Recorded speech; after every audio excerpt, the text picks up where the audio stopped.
Message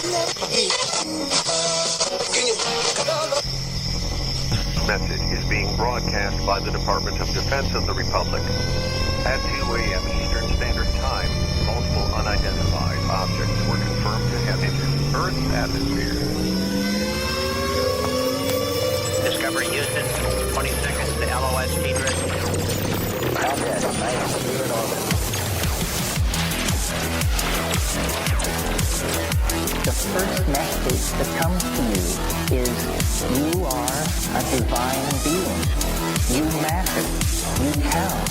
You come from realms of unimaginable power and light, and you will return to those realms. The vast stretches of the unknown and the unanswered and the unfinished still far outstrip our collective comprehension. 5, 4, 3, 2, 1. Broadcasting from Forest Tower Studios, all the way from the Deep South. Now, here is your host, Joe Root.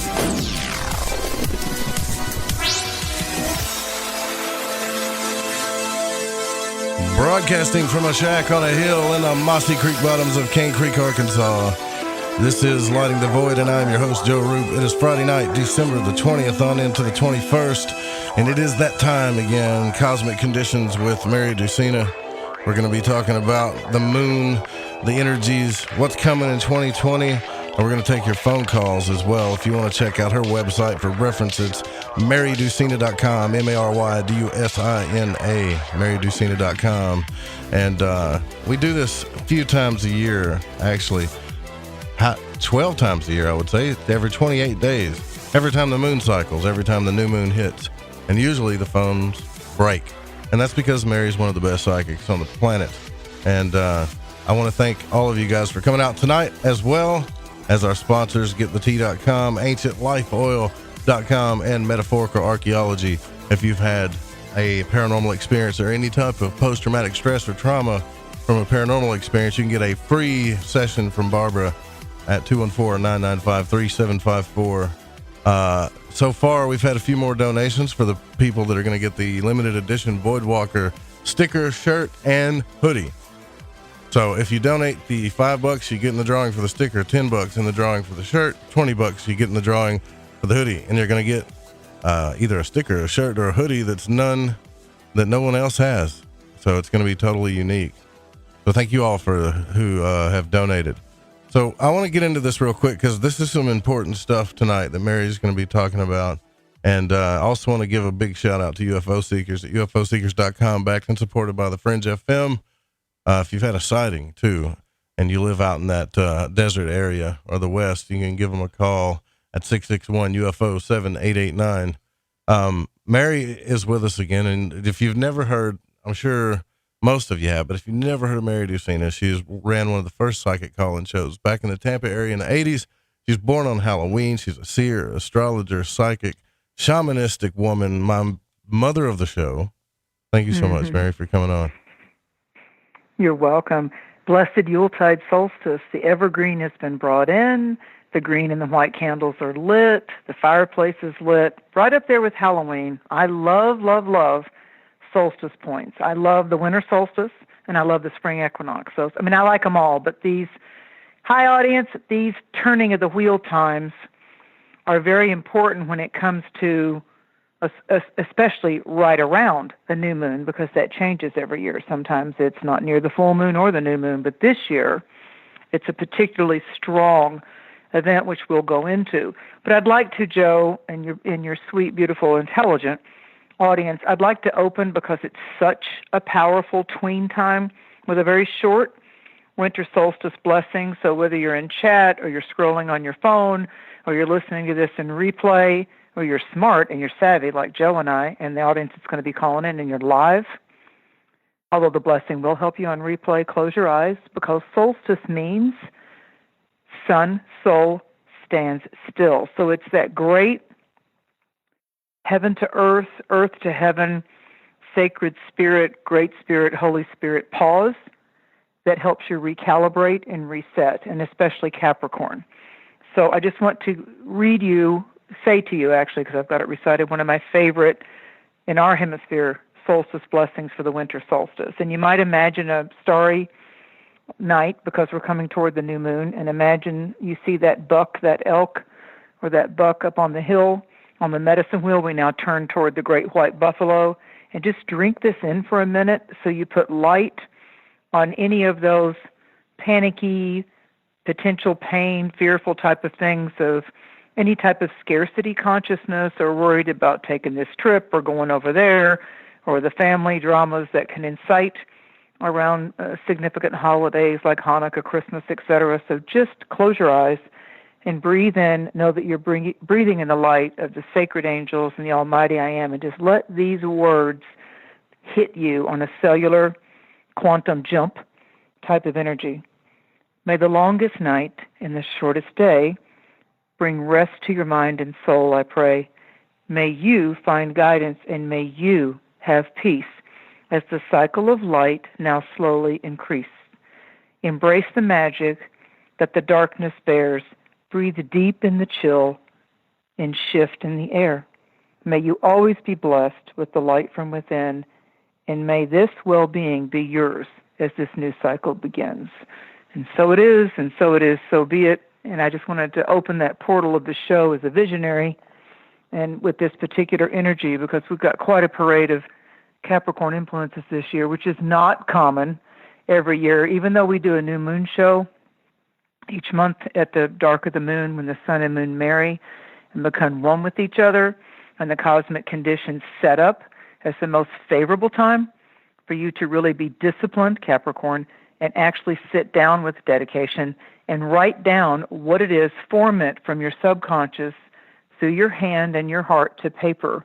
You can burn the paper, you can bury the paper, you can sleep with it under your pillow, but you start to actually, when you apply boots on the ground, participatory magic, when you actually set that prayer intention, set that ceremonial event, you're actually breathing and bringing your participation in life into the situation instead of the ADD, lofty thought, then you don't follow it up with any kind of procedural participation. So I would deem this as the grand opening of 2020, the year that I'm calling of seeing clearer. You know, often the ophthalmologist will say, oh, your eyesight's 20/20, so you've got perfect vision. So I'm seeing this as this winter solstice, and as we move toward this eclipse with Jupiter, you know, Jupiter just shifted from Sagittarius, it just crossed the galactic center with Mars around the 18th, 19th, depending on your time zone. So we've had this upgrade, and we're going through a calibration right now of events that started to come about in 2008. And then when we had the big talk about the Mayan calendar ending in 2012, what that was that what we started to think we could achieve or that we wanted to have in our life intimately or personally, and we were still going through the crooks and the crannies and the old patterns and the programming, 2012 started our ascent up the height of the mountain. You know, we started out like with the tarot card of the Fool in 2012 because we were beginning a whole new cycle of the Mayan calendar, if you will, and that's just one culture. So we started to ascend at that time. Now, when you're going to climb a mountain, which is what Capricorn rules, when you're going to climb a mountain, you're better off if you have some supplies and some things to keep you warm, and you know how to build a fire. There can be pitfalls and there can be delays on the way. So now that we've come to this point, now that we're actually coming into all these planets and these celestial influences spotlighting the Capricorn area of our chart, no matter what sign we are, no matter what moon sign we have, no matter what rising sign ascendant we have, Capricorn is the spotlight right now, and it opens up with an eclipse in Capricorn at 4 degrees, which is exactly where Jupiter is right now. So there is an expanding, more potent than usual impact of the Capricorn signature in the first 6 months of 2020. So we're going to focus on like the first 3 months. We're going to focus on this seasonal time frame of the North on the medicine wheel of Great Buffalo and what that means to welcome in our ancestors and our elder wisdom guides, and walk closer with nature, grounded. Capricorn, earth sign, actually get out in nature more, perhaps just take a day trip or make the event that you're going on with your child or your significant others outdoors. Capricorn can be a mountain over water, whether that's waterfalls or a lake, or you actually go in a mountain overlooking the ocean somewhere. But the two coalesce together very well. And since our first full moon eclipse on January 10th will be in the oceanic sign of Cancer the Crab, this is working out the part of us. It's feminine, it's yin, it's our emotions coming to high tide. But the Capricorn part of it, for all of us, is asking us, move from panic, move from old patterns, participate, and know that pain doesn't have to be your teacher. Capricorn is about the actual roll up your sleeves, do the work, participate, no slacking, no, just watching Netflix all day, all the time, or gaming, or just procrastinating all the time. That's not what you want to do in Capricorn. There are other signs you can play around with that in the turning of the wheel of the 12 different signs that we have celestial seasons of. If you want to make progress with your dreams and your desires and what you believe in your heart, and you're tired of holding back your emotions, and you're tired of not risking vulnerability and stepping out in faith to embrace and love something and someone, this is that time where you're going to have to cut away, guillotine what you don't believe in your life. And Capricorn asks you to look at, are the people that you're listening to, are the people that you're surrounding yourself with, are they supportive of wanting to see you happy? And are they supportive, and are they anchors in your life? And are they stimulants for you in natural ways for you to be in like company? Not everybody agreeing with you. We can all agree to disagree. But the Capricorn factor right now is about who celebrates you and who celebrates you pursuing your dreams, and who is not just wearing a mask, secretly wanting to betray you or coveting what you have, or would like to see you be brought down because now you're beginning to ascend to the top of the mountain. So with Saturn and Jupiter positioned the way they are, and the big conjunction coming up right at that lunar eclipse, January 10th, and then we have the first big kahuna of January 12th when Saturn, discipline, comes in exact conjunction with Pluto, transformation, which only occurs like every 34 to 36 years. So the last time that cycle kind of manifested a different kind of whoosh in our life, like, okay, for those of you that have been on the planet long enough, was around the ending of the year of 82, and it kind of threw us into 1983. So it's a game changer. It's a game changer. So when you think about the last Earth sign of our Western zodiac, so Taurus is the first one, and we've got Uranus in Taurus right now, and Virgo is the second one, and that's the autumn-fall one that kind of, well, actually it's like the last sign of summer. And then we go to Capricorn. So Capricorn, which opens up in our hemisphere, in the northern hemisphere, for those of you listening there, it opens up all the summer in like Australia and New Zealand, and it opens up winter for us in this particular country that I'm in. So what it's saying to you is it's the extremes of winter or it's the extremes of the heat of summer, depending on where you live on our Earth Mother. And so with Saturn and Pluto coming together, it's like, what is it that you're ready to just stop repeating and cut out of your life, because this is that moment. This is that moment. It's historic. We're going into another election year, and Capricorn will unmask and will bring down, like the Tower card in the regular tarot deck. It's the Tower. Now, what most people don't know, unless they've studied tarot for a long time, is the Tower card was once called the lightning-struck Tower of God. So it's like the ivory tower, when people, just because they have power or influence, or they were born into a blue blood lineage, or they have a lot of money, and so they can cut off society, and they only, they build their castle high up on a hill, and it's got a moat around it and all that, and they feel like they're safe. If supernatural forces knock them out of the tower, which is what the visual imagery is in the Tower card in the tarot, what's happening, if Temperance is number 14, and that's Sagittarius, then we come to the Tower, and it's like, oh, you who think you're so high and mighty and better than everybody else in this earth life, watch this. And so although they built the best fortress possible and put it up on a high rock above the ocean, and maybe you could only get to it by boat, and there's a moat with crocodiles and everything in front of it, and they've got guards and security, but if a supernatural event, if an earthquake or a tsunami or a lightning bolt, which in the tarot it's a lightning bolt, it's struck, then they're knocked out of their ivory tower. So the shadowy side of Capricorn is also the devil card, materialism. In the tarot, it's the Four of Pentacles, because pentacles have to do with the earth element. And so that's Scrooge in the old Christmas Carol. And the devil card pretty much is when you get locked in, when you are owned, when you are leased and you are collared and you are tethered and you are a slave to just the mundane, the material world, just greed, just avarice, just envy and jealousy and just mean-spirited type of things. So we've all dipped in and out of that in our earth walk so far. So it's learning the difference with that. And of course the tool, the gift, is discernment. But the higher aspects of Capricorn help you to forge the path of self-mastery. And it helps you purify and not have to have pain as your main teacher. You start noticing your pain points.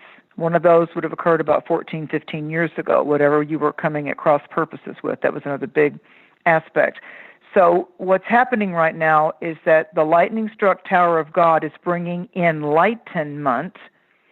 And what's happening is that the other cards in the tarot, as we open up this new year, it's 2020. So it's a 22, and a lot of people are saying, oh, it's a 4-year in numerology. But when you've studied numerology for a long time, you know there's this thing called master numbers. So 11s and 22s and 33s are a higher octave of the single-digit number. So in the tarot, the 13th card, which 1 and 3 adds to a 4, is called death.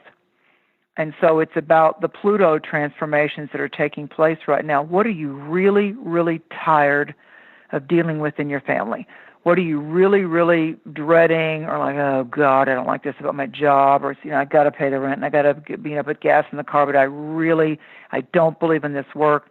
It doesn't, make my heart sing. So the death card is coming in to say, okay, if you're avoiding facing the confrontation, Saturn and Pluto are going to do it for you before the end of January of 2020. The other 4 card in the tarot is the Emperor, and that's number 4. So the Emperor is the part of us that kind of we get a little too hung up in fitting in society, and we want to be, fitting in with the status quo, and want to be accepted, and we like a little applause, and we like to be the CEO or the boss of things, and we seem to get caught up in the materialism need to always be in control, because we actually fear change, so we want to be in control all the time. So the Emperor is that part of us, like Saturn, that's Saturnian, that says, don't be too stern, don't be too set in your ways, don't be too stoic, and don't ever think that you're in full control of anything, whether you look at your chart and have your stars read, or you know how to read the tarot, or you know how to read the stock market, or you've got the best visionary seer that you've ever met. Your will and your ability to either go at cross purposes with yourself, to sabotage yourself, or to set yourself free has been gifted to you for this earth walkabout, for this incarnation. So the eclipse that we come to in January, the tarot card for that is the Chariot and the major trumps. And so the Chariot, if you've ever looked at that picture, the charioteer has a white horse and a black horse, and in some decks it's different creatures.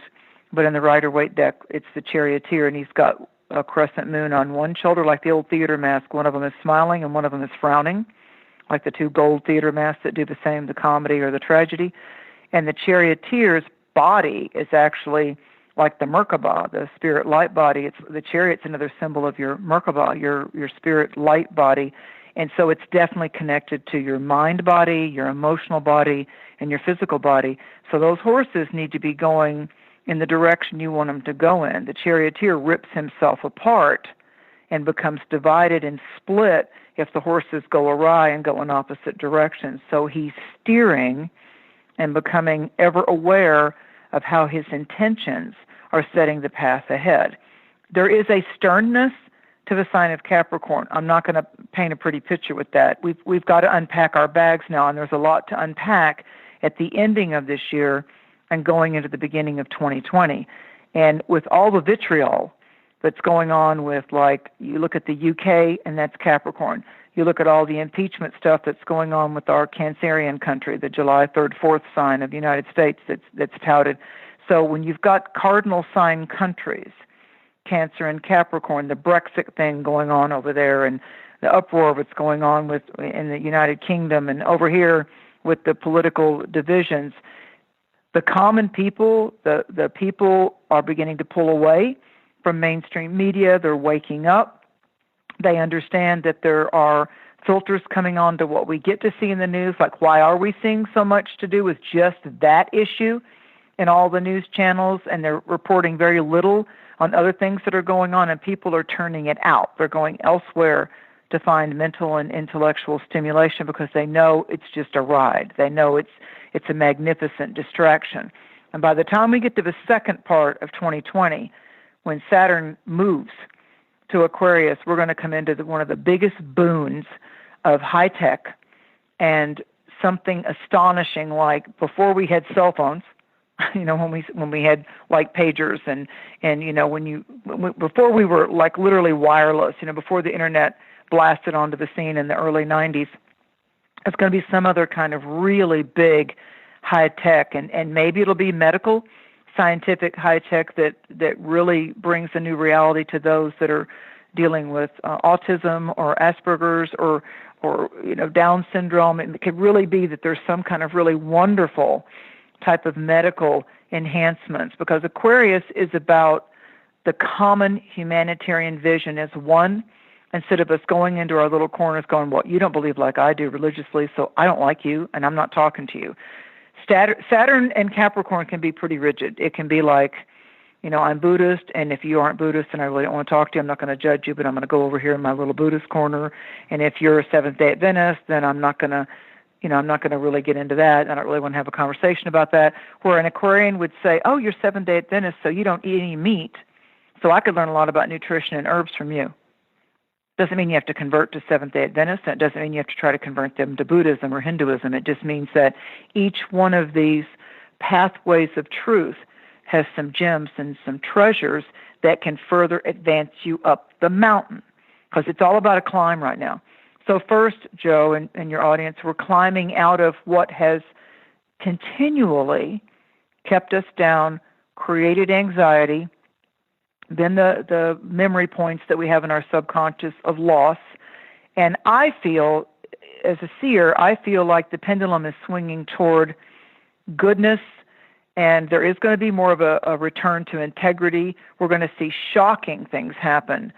Even people in your own city, if people are corrupt, if they're greedy, if they don't give a damn about anybody else but their own progress and their own advancement, then these are the people that you're going to see, like in the tower, being cast out of their ivory towers, or they think they're better than everybody else, or, theirs doesn't stink type of a thing. So we're going to see some pretty drastic exposés of corruption, and those have already started this year. Those have already started with the sex trafficking things and the Hollywood exposés and the political exposés that are going on. And you're going to see people that never thought the rug could be pulled out from underneath them, and they're going to have their legs knocked out from under them. So my suggestion to you as a mystic is, don't BS people, don't try to con people, don't lie to people. It may look like you're getting away with it, but don't forget that the death card and the devil card and the tower card are aspects that could be potential teachers for all of us this year. Oh, you want materialism? Watch. I'll get your life so focused that all you can think about is the money you don't have and the money that you got to pay back and this or that because you were greedy. So this is not that time. This is not that time. I don't care what you got away with in the past. This is not that time. This is a time of comeuppance, and this is a time of you putting one foot in front of the other with steady, applied, disciplined, go get it. But you don't walk on people as you're going on your ascent to accomplish what you need to accomplish. And of course, as Joe and I do each month, the spotlight of the Capricorn twinkle is happening in different zones or areas for each one of the 12 signs, which we can talk about. But if you are a Capricorn, and that's your sun sign or your rising sign, and potentially your moon, if it's one of the celestial triads of power, sun, moon, rising sign. The sun sign's like the tribe that you're in, but your rising sign is really how you want to do your life path this time, and what really matters to you the most, and what your heart believes in and needs to. It's like why your heart is seeking that. So if you're Capricorn, Cancer the ocean crab, Aries, the mountain ram, or Libra, the scales of balance, the cardinal signs astrologically are in the forefront right now all the way up until we get to June, late May and June of 2020. So you guys are in the spotlight most of all.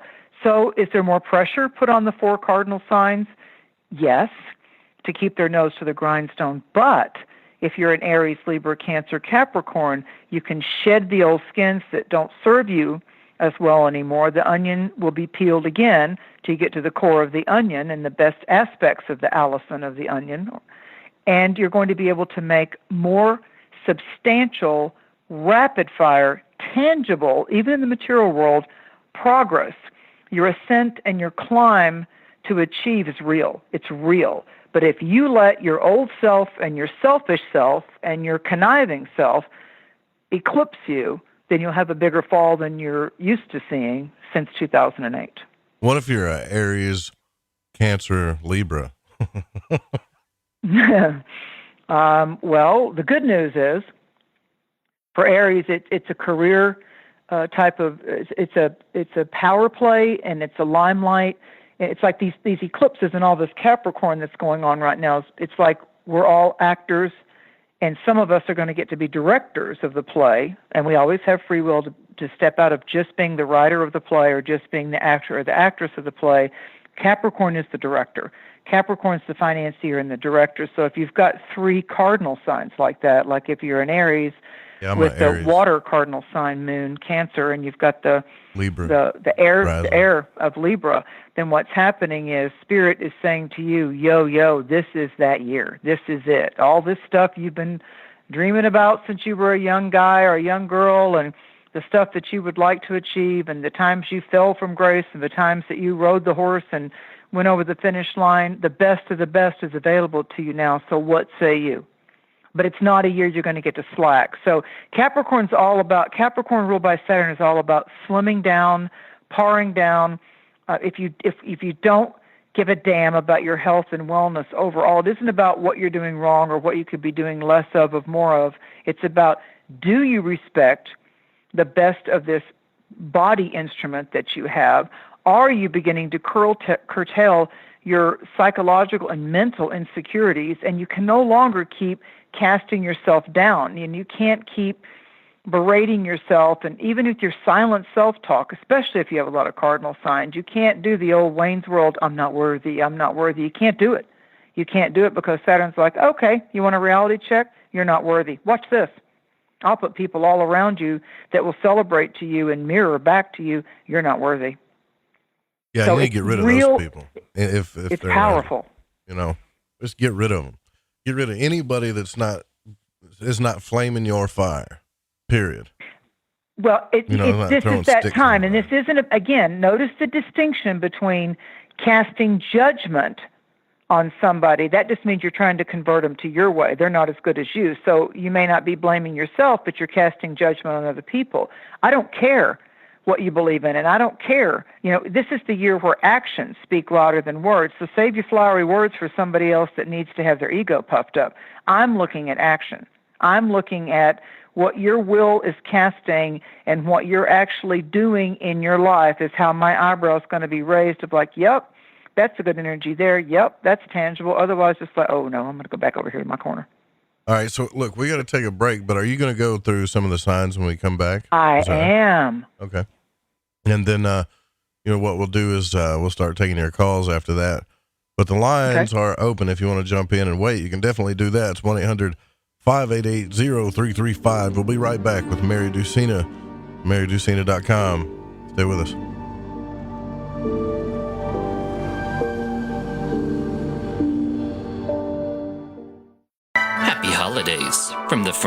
FM, your source of otherworldly information. I think by now we can get the information. I love magic, and on Lighting the Void, each and every week, you will get to hear shows about magic, mysticism, and many other subjects that stretch your mind and imagination. So when I got my mind on the magic and the magic on my mind, I listened to Lighting the Void on the Fringe FM. It's magic. May the gods look with favor upon you.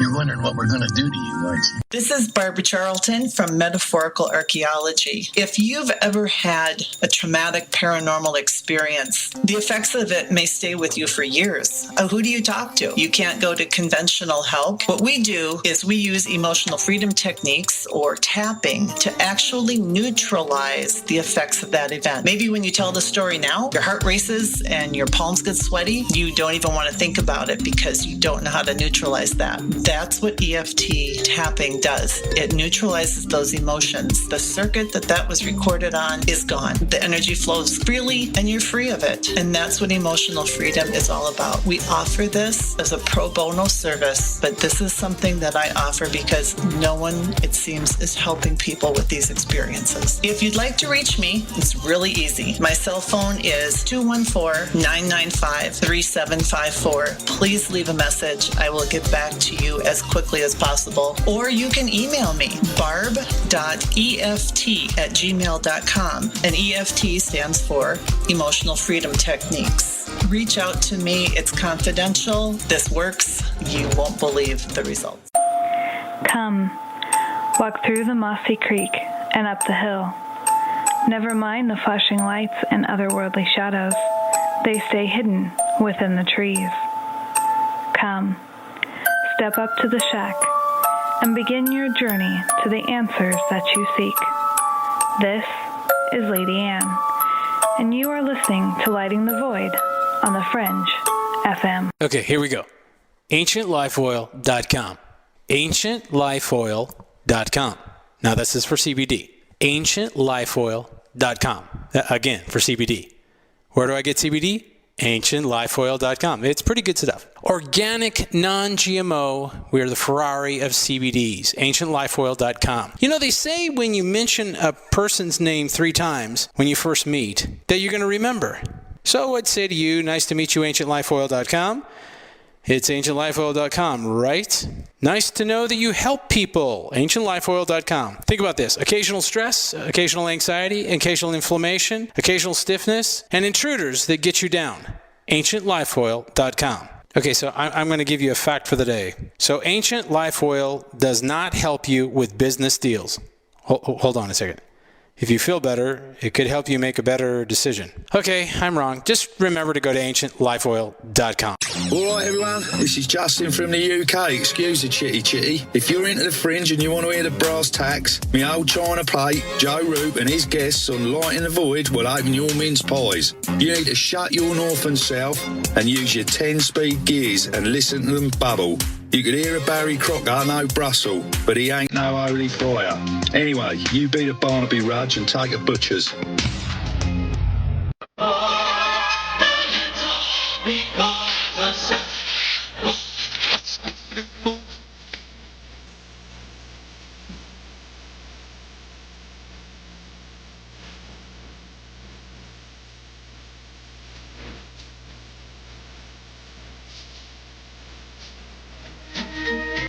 How would you like to be a spotted elephant? Or a choo-choo with square wheels on your caboose? Oh, a water pistol that shoots jelly.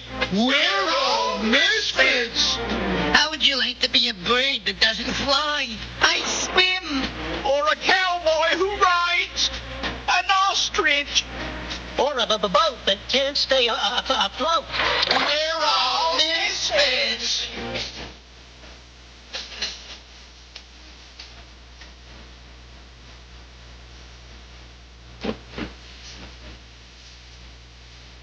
You know, it's really safe to say that we all have had those moments where we kind of feel alone. We feel misunderstood. Misfits, just like the song is saying, alien from this planet. We're misfits, and the holidays can really magnify that in our lives because we don't relate to everyone as easy as other people do. But that's why you got us at the Fringe FM, and we got the Void Walkers here as well. But by you being here throughout each night, you've really become part of a family here with us. And please believe me that I know what it's like to have a paranormal experience and try to share it or express it and be treated as if I was, I don't know, how do you say, crazy or nuts? I think some of us have had that experience, right? And so we all have a place, right? And you guys' place is right here. You belong here, right here with us. And here's just a little appreciation from some of our misfit hosts and staff on the Fringe FM. So Yuletide blessings, stay warm, and take care of each other as we traverse the void together. This is Dave Cruz from Beyond the Strange. We're glad you're here. Merry Christmas from the Fringe FM. This is Stephen Cambion from the Midnight Hour Show. I'm so glad you're here with us. Merry Christmas from all of us here at the Fringe FM. Hi, this is Jeremy Scott, host of Into the Paranormal, and we're so glad that you've made the Fringe FM part of your holiday plans. Here's to a prosperous new year. Merry Christmas from the Fringe FM. Yo there, it's Gigi from Shift Happens, and I just wanted to thank you for being a part of this shift for so long. Wishing you a Merry Christmas right here from the Fringe FM. This is Ryan Gable from the Secret Teachings radio broadcast, and if it wasn't for you, the listeners, shows like mine would not be possible, and I could not bring you information like this. The word holiday comes from the original holiday, holy day. So happy holy days from the Fringe FM. This is Dancing Dave from Surviving the System. I want to thank everyone who has taken the opportunity to listen to my show and has helped to make 2019 one of my greatest years ever. Merry Christmas from the Fringe FM. This is Jess Rogie from the Rogie Report. We're so glad you're here. Thank you and Merry Christmas from the Fringe FM. This is Reverend John M. Polk from the Quantum Hologram Matrix. Happy holidays to all of the listeners on the Fringe.fm. And with you, we are everything. We are the Omniverse. We love you so much. Happy holidays to you and your own. And please continue to listen to us as we are listening to you in the back of our minds. This is Jason Lindgren from Secrets of Saturn. I would like to wish all of the listeners a happy season and all the best in the new year. Happy holidays from the Fringe FM. This is Lady Anne, hostess of the Caravan Library of Lore, and I want to thank you for being a part of our family here on the Fringe FM. May your Yule be blessed, and your new year full of laughter and love. Merry Christmas. Feliz Navidad. Happy holy days. Merry Christmas. Merry Christmas. Merry Christmas. Happy holidays. Merry Christmas. Happy holidays. Merry Christmas. Season's greetings. Merry Christmas. Yes. So Merry Christmas. Thank you all. Really appreciate you for what you do and hope to have a great new year. And that's why tonight we have Mary Dusina as we move into this. And Mary, I don't know if you're ready to go through the signs or not, but if you guys want to call in, there's a couple lines open. If you want to wait for Mary, it's 1-800-588-0335 or 501-424-5130. Mary, where are we at here? Well, first of all, I want to remind everybody that we're opening up a new decade. So we're finishing, it's like we need to kind of, like you were saying about the Void Walkers and the family, and then these holy days, and certainly for me, it's solstice and Yule, it's really about us glancing back to the beginning of this decade, glancing back to when we began this in the teens. Now we're going to go into a new, 2020. We're opening up a different kind of portal. And when you look back at all that's happened over the last 10 years, we did do a big quantum jump. If you look at the things just that happened in your own personal life over the last 10 years. And so this is the time to understand that if you'll just pay homage, pledge allegiance, as you begin this new decade, new year, set your vision on, I'm going to pursue the path of what my heart believes in. And there's times I've strayed from that path. There's times I've, collapsed within myself because I didn't listen to my heart. and I knew better, but I kept talking myself out of it, or I wanted to avoid the stress or the hassle of it with the family member or the job or whatever, the kid, whatever. But now, as I begin, regardless of my age, this new decade, I'm really going to pay attention of this first year of my new decade of what it is I want to see in my life, how I'm now recalibrating and allowing the light and more of a positive, fruitful, like the seed wants to blossom now. It's the start of a new decade in our life garden. And Capricorn is telling us that the soil, the loamy soil, is rich. And this is about this first year in our new decade can be that the seed breaks ground. It breaks ground. But it's a process. And Capricorn's about the process. And Saturn's in Capricorn. And Jupiter's in Capricorn. And Pluto's in Capricorn. It's about the process. So don't shy away from working on yourself or doing the work that needs to be done, because often, people look at Jupiter, and if they've studied astrology just for a little while, they're like, oh, Jupiter's always the good guy. Well, no, Jupiter in Capricorn, Jupiter's not that happy in Capricorn. It was happy in Sagittarius, and it had us all jovial and meeting up and building our tribes and pledging allegiance to people that we were compatible with. But Capricorn's about, for all of us, for every sign, resetting your value, finding your worth. And when you deal with earth signs, and we're moving in, to the earth and air signs as we go into 2020, so try to think about your life, not just your job, but think about your personal life also using some kind of like investment as far as energy, because your energy is your currency. So what you deem to be worthy is what you're going to invest in, and what you find to be draining or taxing or costing you too much or becoming too costly, you're going to have to step back with yourself and do some of that mirror work and say, at what cost, at what price? Who am I, and who will I allow?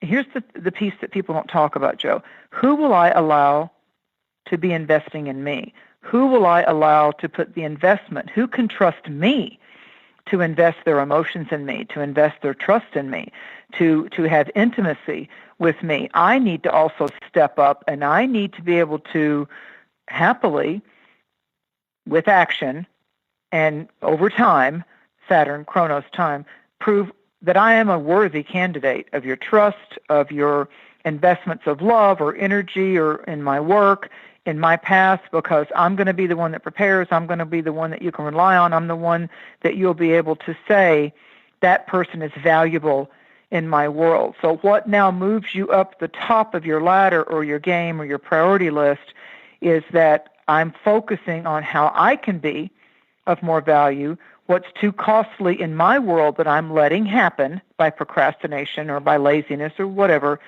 what needs to be liquidated, and what do I need to be, and here's the important one, what do I need to be paying attention to so that I invest wisely? And I think if you look at it in those terms, you're really going to see that regardless of your creative acumen, regardless of what it is that you're doing, that you're not going to allow, we're doing a quantum jump right now, Joe, of where we're not looking at the external dominating what happens on the internal with us. What's shifting now with Neptune and Pisces and Venus and Mars will retrograde. Later on in 2020, Mars is going to retrograde in its power sign of Aries, and Venus is going to retrograde when we come into usually the wedding cycle, the mid-May to June cycle. So that's not the best wedding time to plan for 2020, but of course you've got free will, do what you want to. I certainly don't let astrology rule my life, but it's a wonderful little life map. So this is about how can I value my time enough and invest in myself enough to allow fresh, bright stories, fresh, bright, creative magic and manifestation. Capricorn is about, you can really manifest this year, folks. You can really manifest your dreams. The pendulum is swinging toward do the work, watch the results. This is not a year to lay back on your laurels and expect somebody else to do it for you. No, you'll have to set boundaries. You'll have to hold people, here comes another monetary word, you'll have to hold people accountable. hold them to their word. If they say they're going to pay you on a certain date, if they say this is what they're going to give you for the money, hold them accountable. This was what you claimed. This is what I expect. I'm not going to get caught up in expectations with you. Either prove your worth, say what you mean only, and do what you say, or like Joe said earlier, I'm going to move away from you right now because you don't get me, because I know I'm valuable. I know I bring value to the table. Yeah, so, I mean, the people that aren't even trying, those are the people that are easy to me. Like, if you go to somebody and you try to hold them accountable, and you and I'm not saying I'm perfect because I've messed up myself, but what I'm saying is you try to hold people accountable. You try to keep integrity and have the people close to you keep their integrity as well. That's going to matter because you're going to build a strong force around you. If they're trying, that's good to me. But there's so many people in my life that just haven't tried. When you tell them that, hey, this really bothers me, or this hurts me, or this is going to hurt what I'm trying to do, and they don't care, Bye. That's hard. It may be hard, but that's what you got to do. It's not hard. It's about, we teach people how to treat us by our actions. So if we're allowing it, then we're actually saying to people that mistreat us, I'm not worthy, so I let you get away with this.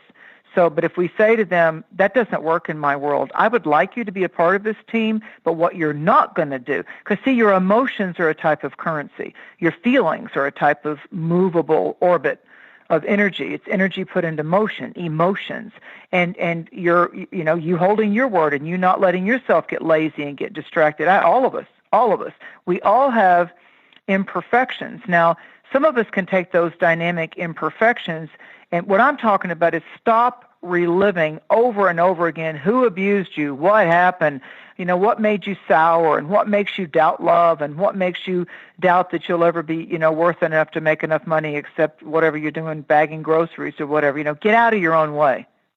Get out of your own way and stop the self-talk and stop making the announcement of why you're not worthy or why you don't feel like that you deserve love or the rewards financially because of who kicked you in the butt in the past.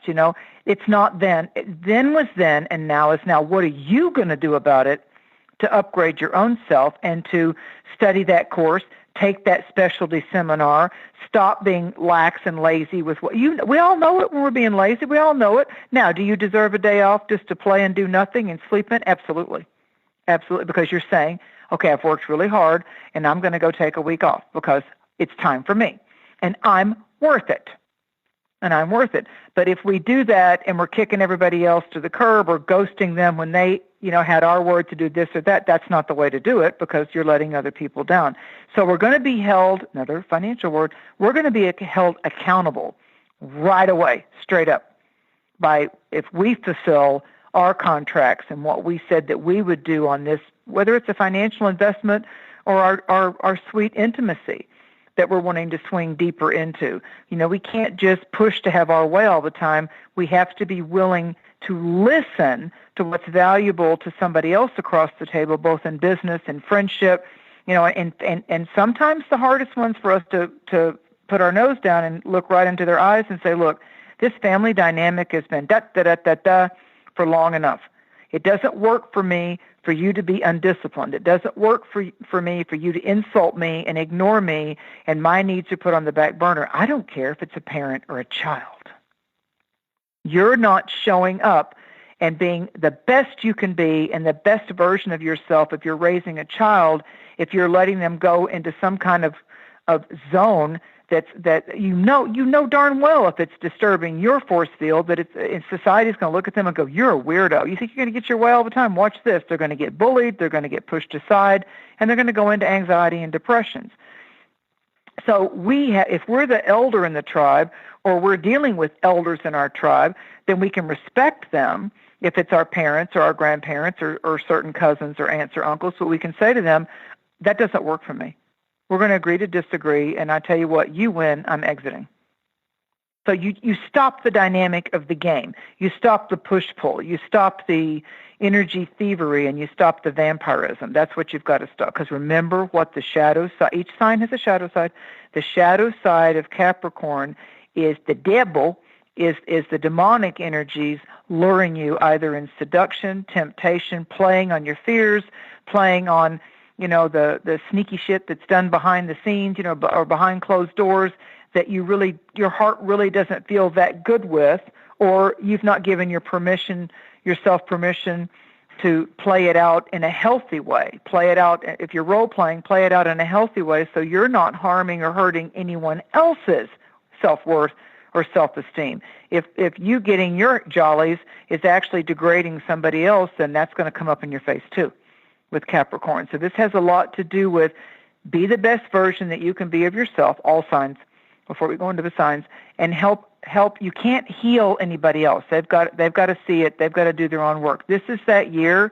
Everybody has got to put their boots on, roll up their sleeves, and do the work. You're not going to get away with just being half-a on things this year. It's not going to work. Your results will be proportionate to the effort that you put into it and the energy that you respect to it. So if you have a crappy year, it's because you showed up in a half participatory type of way. So number one, and the spotlight is coming in as of, on my time zone, when we go into the winter solstice tomorrow. It was Saturday. I'm there. I'm already there at winter solstice day celebrating. Yuletide Eve has ended for my Eastern Standard Time zone. So if you're a Capricorn, it's the biggest birthday that Capricorns have had since the 1980s. It's the biggest life cycle. If you're in that age range, it's the biggest life cycle change that you've had since the first 5 years of the 80s, of the 1980s, of that decade. So there's a resonating quality to that. So let's say you're only 21, your parents might fall into that time zone, and so whatever big epic changes and life changes and residential moves and school changes or whatever, or things when their marriage broke up or when a parent died or something happened, for them in the first 5 years of the 1980s is just epic right now. So just because you're not that age doesn't mean that there weren't things going on in the tribe or the clan or the family dynamic that shifted your relationship with those relatives, or maybe you moved away from some people that you were used to seeing all the time, because of your parents' job changes or their divorces or a death that occurred around them, and the emotional fallout from that, and how you watched them have to bounce back from a betrayal or a sudden loss or a kick in the pants type of a thing. So just don't always take it just back to you. Look at what was going on in the structure of your tribal life, and especially in that 1981 to 1984 time period right there when we had that conjunction. So if you're a Capricorn, you are absolutely directly in the spotlight. All year long, the spotlight follows you. You cannot hide behind a door. You cannot run and you cannot hide. Hide and seek is over with. It's full disclosure for Capricorns, full disclosure. So think about the male or female Capricorns that might have been kind of quiet about the fact, and they're biding their time in a relationship that they know that they're bored with, or they really don't know to be with, but there's nobody else yet, or they really don't know what to do. That's not going to work anymore. It's not going to work anymore. You may have known that you really didn't want to be in that relationship, but you stayed into it because it was a little financially easier, or you're kind of scared to date somebody else. You're kind of afraid of the dating game. It might be that although you were hiding how you really feel that you're done in that intimacy, or you're done in that job, it might be that all of a sudden the job downsizes. All of a sudden people are laid off. All of a sudden in the chessboard of life, if you're a Capricorn, all of a sudden that partner says, I'm not in love with you anymore. I had an affair. I want out. And you're just like cold-cocked on that when you're blindsided because you had decided you were going to tolerate the relationship a little longer, but you really weren't as in love as you knew you could be, should be, the best part. You weren't the best version of yourself in the relationship. You were kind of like roommates and just coexisting, and then the storm comes. Remember what I told you about Jupiter.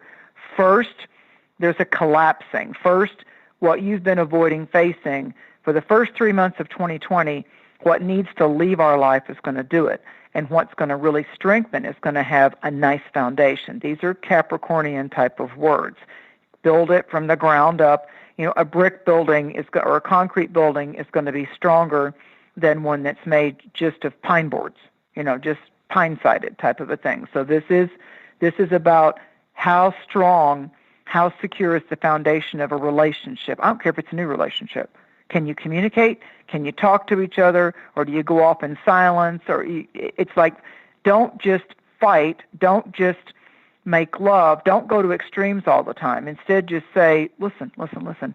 I really want to hear how you feel. I really want to hear what got you disturbed. It's not your fault. It's not my fault. It's not a male-female thing. It's not a female-female thing. I need to learn you so I don't assume. And all you have to say to me is, I got to have some quiet space because I need to go process. Then I'm not going to take it personal, but I can be right here with you in the room, and you go take your alone time if that's what you need to do. You need to know that I can hold safe space for you. We're all going to have to upgrade our intimacy skills with this. We're not, you don't want to just keep getting a new person and have the same type of dynamic all the time. And I'll tell you right now, you're a lazy lover if you get new people, but your lovemaking style is always the same. All you're doing is changing the body. We got to upgrade all that now. We've got to be willing to not just, well, I always do this and I know I'm really good at that. Yeah, really? Okay. I'm bored already. You got to. Damn, Mary. No, really. You're on it right now, Well, what I mean is, I would be boring if I'm just going into a new relationship and it's just like, okay, this time it's a brunette and I'm going to be with this guy, but I know that I've always been complimented on this, so I'm just going to do this because I feel the I show. I feel confident when I touch this way and I get touched that way, so I'm going to take control, and all that. Why don't you just allow yourself to be surprised, and why don't you just really drink in that person that you're risking your vulnerability with? Why don't you just take it in the now present tense instead of what you learned in the past? Really be fully in the gift of being in the presence and the present of the two of you coming together as fresh starts for each other, because you don't want to be making love to the past of that woman or the past of that guy and be in some kind of comparison parade. You don't want that. So you want to be able to be open to being able to be fresh and learn some new things yourself. And I'm not just talking about techniques, Joe. I'm really not. I'm talking about the whole emotional, psychological shebang as well. So if you're a Capricorn, go ahead. I mean, I can tell you firsthand too that you never stop learning, right? If you're willing to learn, then you never stop learning. And it's like, it doesn't matter who you are. It doesn't matter how of an expert you think you are at love and intimacy. There's always something else to learn. Because it's kind of like money to me. It's like business or anything else. It's always going one way or the other. So you can't just. But Joe, there's certain types of humans that fear change. They fear change. So they only open themselves up a little bit.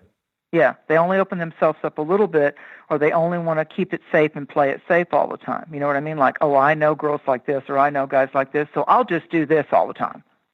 Have you been getting a lot of clients talking about this stuff, like jobs and relationships? Yeah, because there's been a lot of divine discontent, if you will. Listen, I can't tell you, this is the strongest year that I can remember that people are saying, I am not connecting with Hanukkah or Christmas at all. It's just like, it's like next week and I'm not into it at all. Like, I'm playing the role and, oh my God, I'll go see family or family's coming in, but I am not connecting with it on an energetic level. And they're talking to me about their disdain and their frustration with the force feeding of, you got to go stretch yourself out materialistically. And even the secret Santas, when the job says just spend $20, draw a name out of the hat, they're talking about, I've always been the one in the past that spends $50 and the limit was supposed to be $20, so they're breaking the rules that way just so they look better, they can shine brighter. So there's going to be a lot of exposure on our motivations.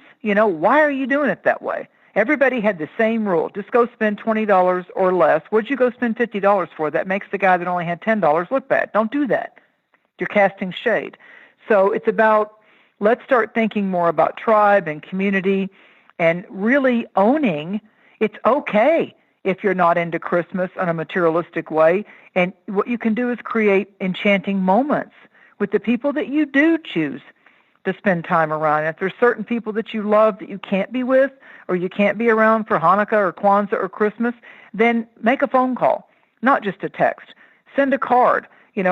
Take 4 sentences instead of 50 and really just say something poignant and endearing to someone, why you're glad you know them in this lifetime. That's how to start the year. It's like, whoa, let them feel that wave, that energetic signature, that emotional exclamation point, and you're not just playing with words and you're not just, blowing smoke type of a thing.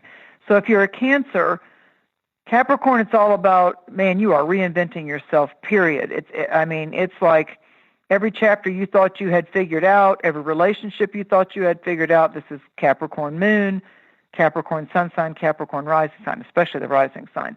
This is the time to reinvent yourself, and it's about risk-taking.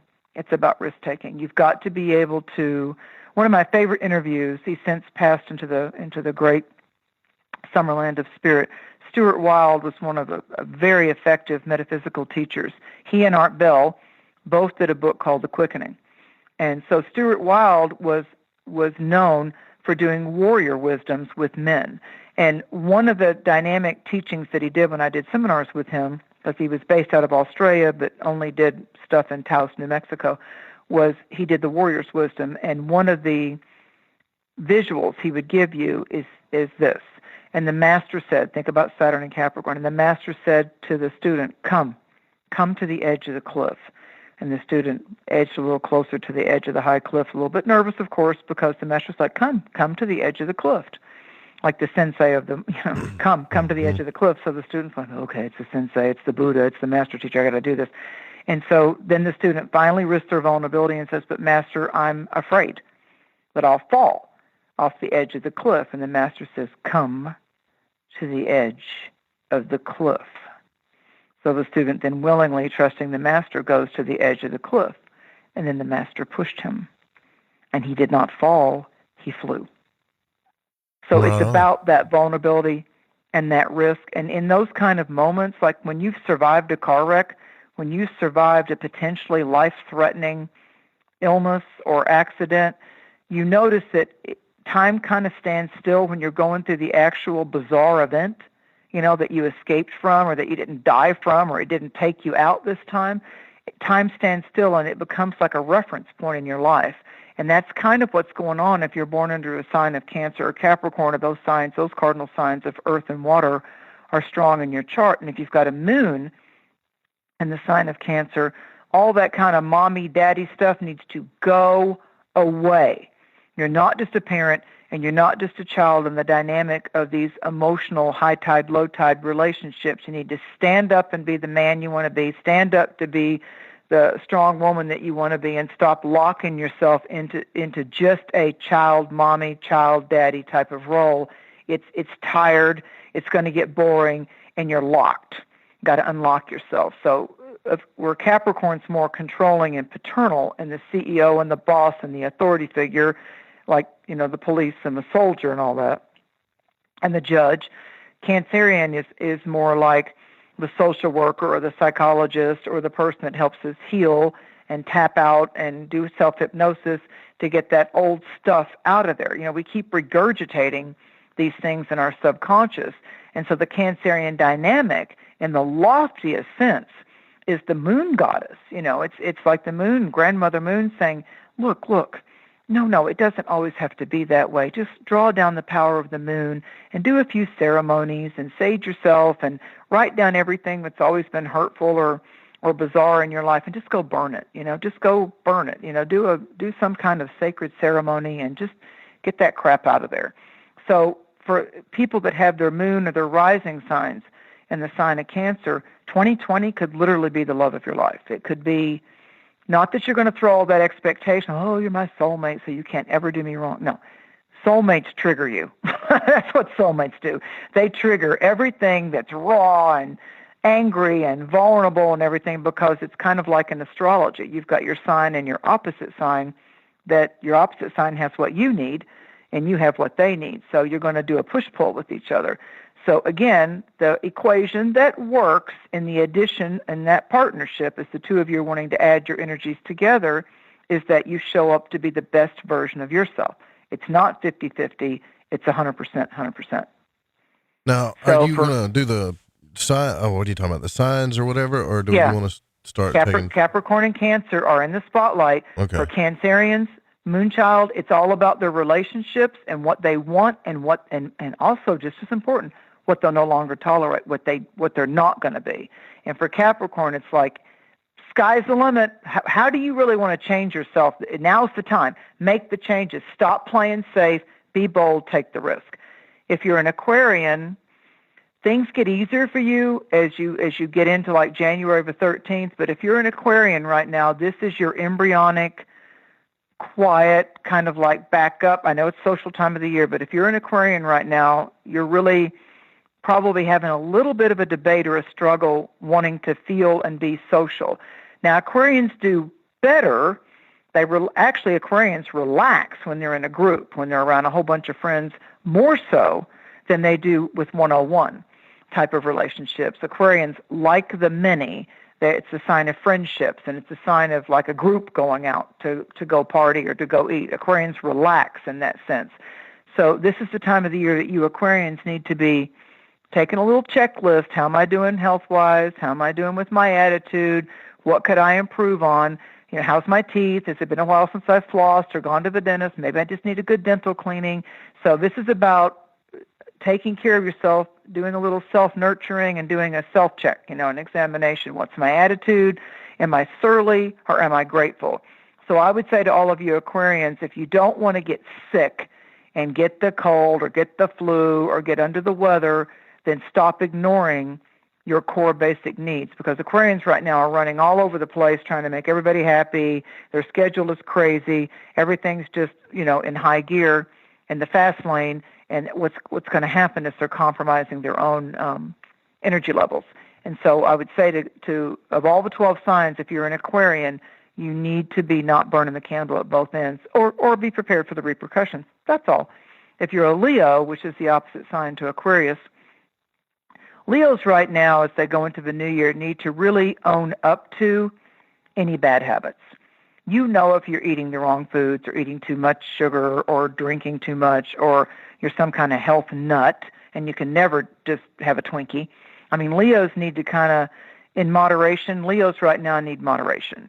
So otherwise, it's going to be in the area where Capricorn's shining the light right now for Leo is that, are we going to have to get you scared about your health or get you scared about, your job to get your attention about this? Because Leo and Aquarius are very, very leadership, strong-willed personalities. It's like, my way or the highway sometimes when they get going and I want to do it this way and I don't care what anybody thinks. So for Leo right now, look at your daily routine and look where you might upgrade that a little bit. Look where you could, maybe if you have pets, spend a little more time with them so you can decompress and de-stress that way. Our pets that come into our life generally don't get to live as long as a human creature does for the most part. So right now for Leo, your pets can actually be your best therapist, your best way to, if you don't want to go to yoga class, then just go play with the dog. Go pet the cat. Go get him some treats and spend some time together. If you're a Pisces, there needs to be an upgrade in your friendship area.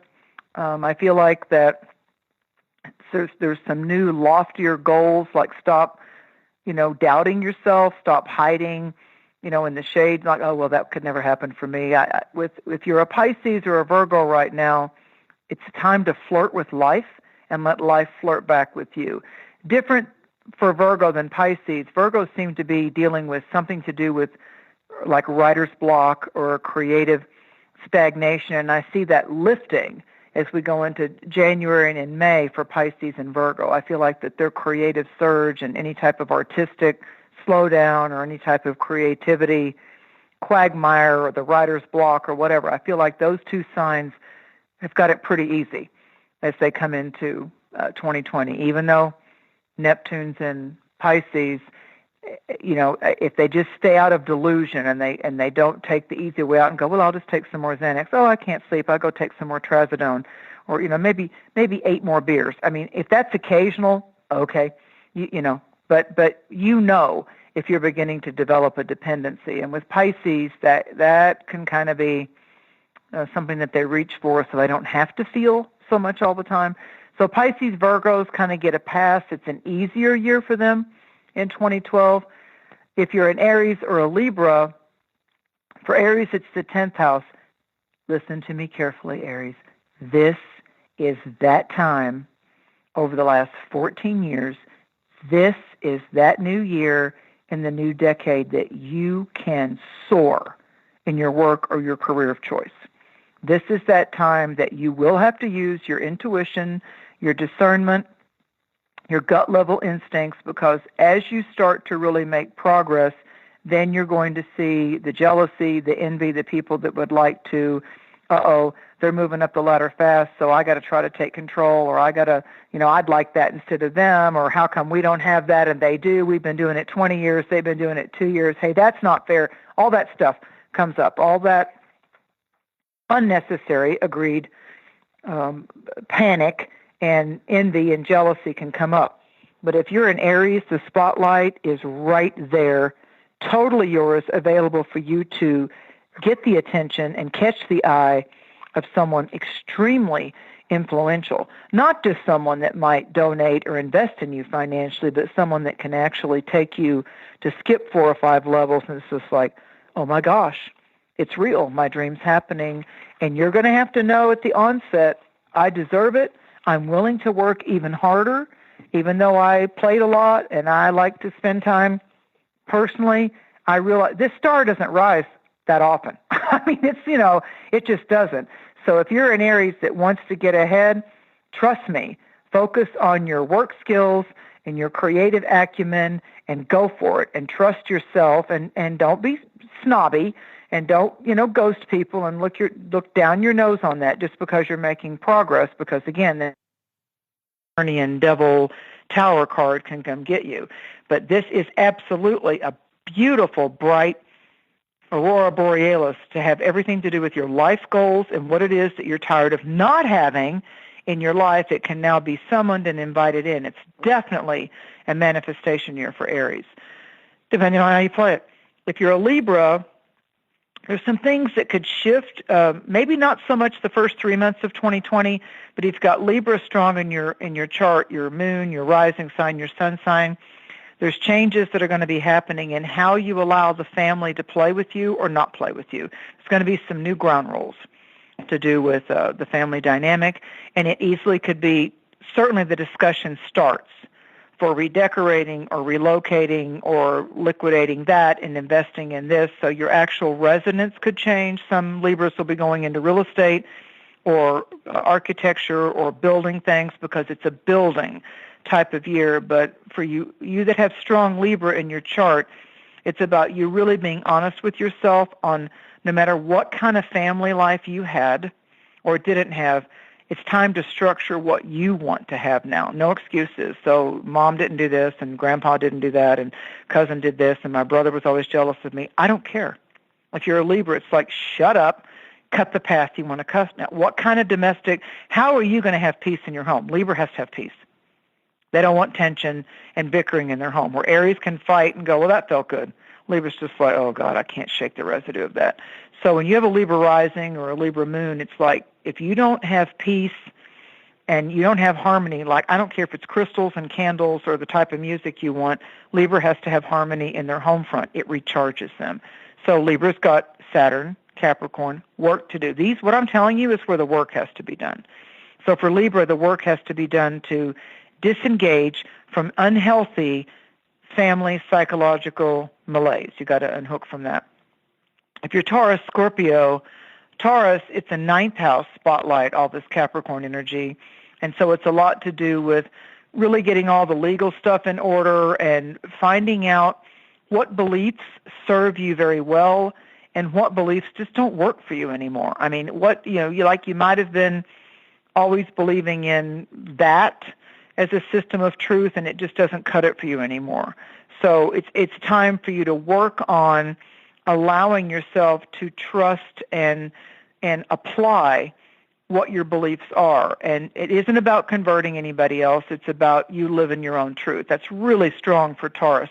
I do see stronger potential for Taurus people with strong Taurus risings in their chart and all that, to really think about there could be cross-cultural hookup with work or in romance. It may be that something you never thought would catch your attention all of a sudden does, and you want to dive in deeper with that. If you're a Scorpio, Capricorn lights up the third zone of your natural chart, be it Scorpio rising or Scorpio sun sign. So the 3 is about how you use your words, both in the quiet, how you're talking to yourself, self-talk and analysis.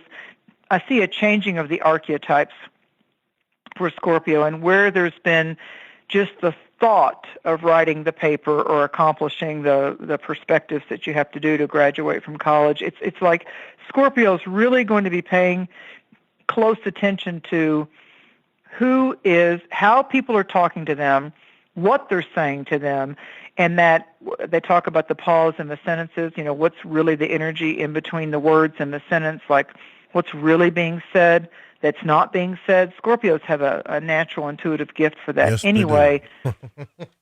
But it's how Scorpio responds and how Scorpio reacts. Scorpios have to, the work, Saturn, Capricorn, that Scorpios have to do is how they're reacting rather than acting. So for Scorpio, it's like, who's triggering you?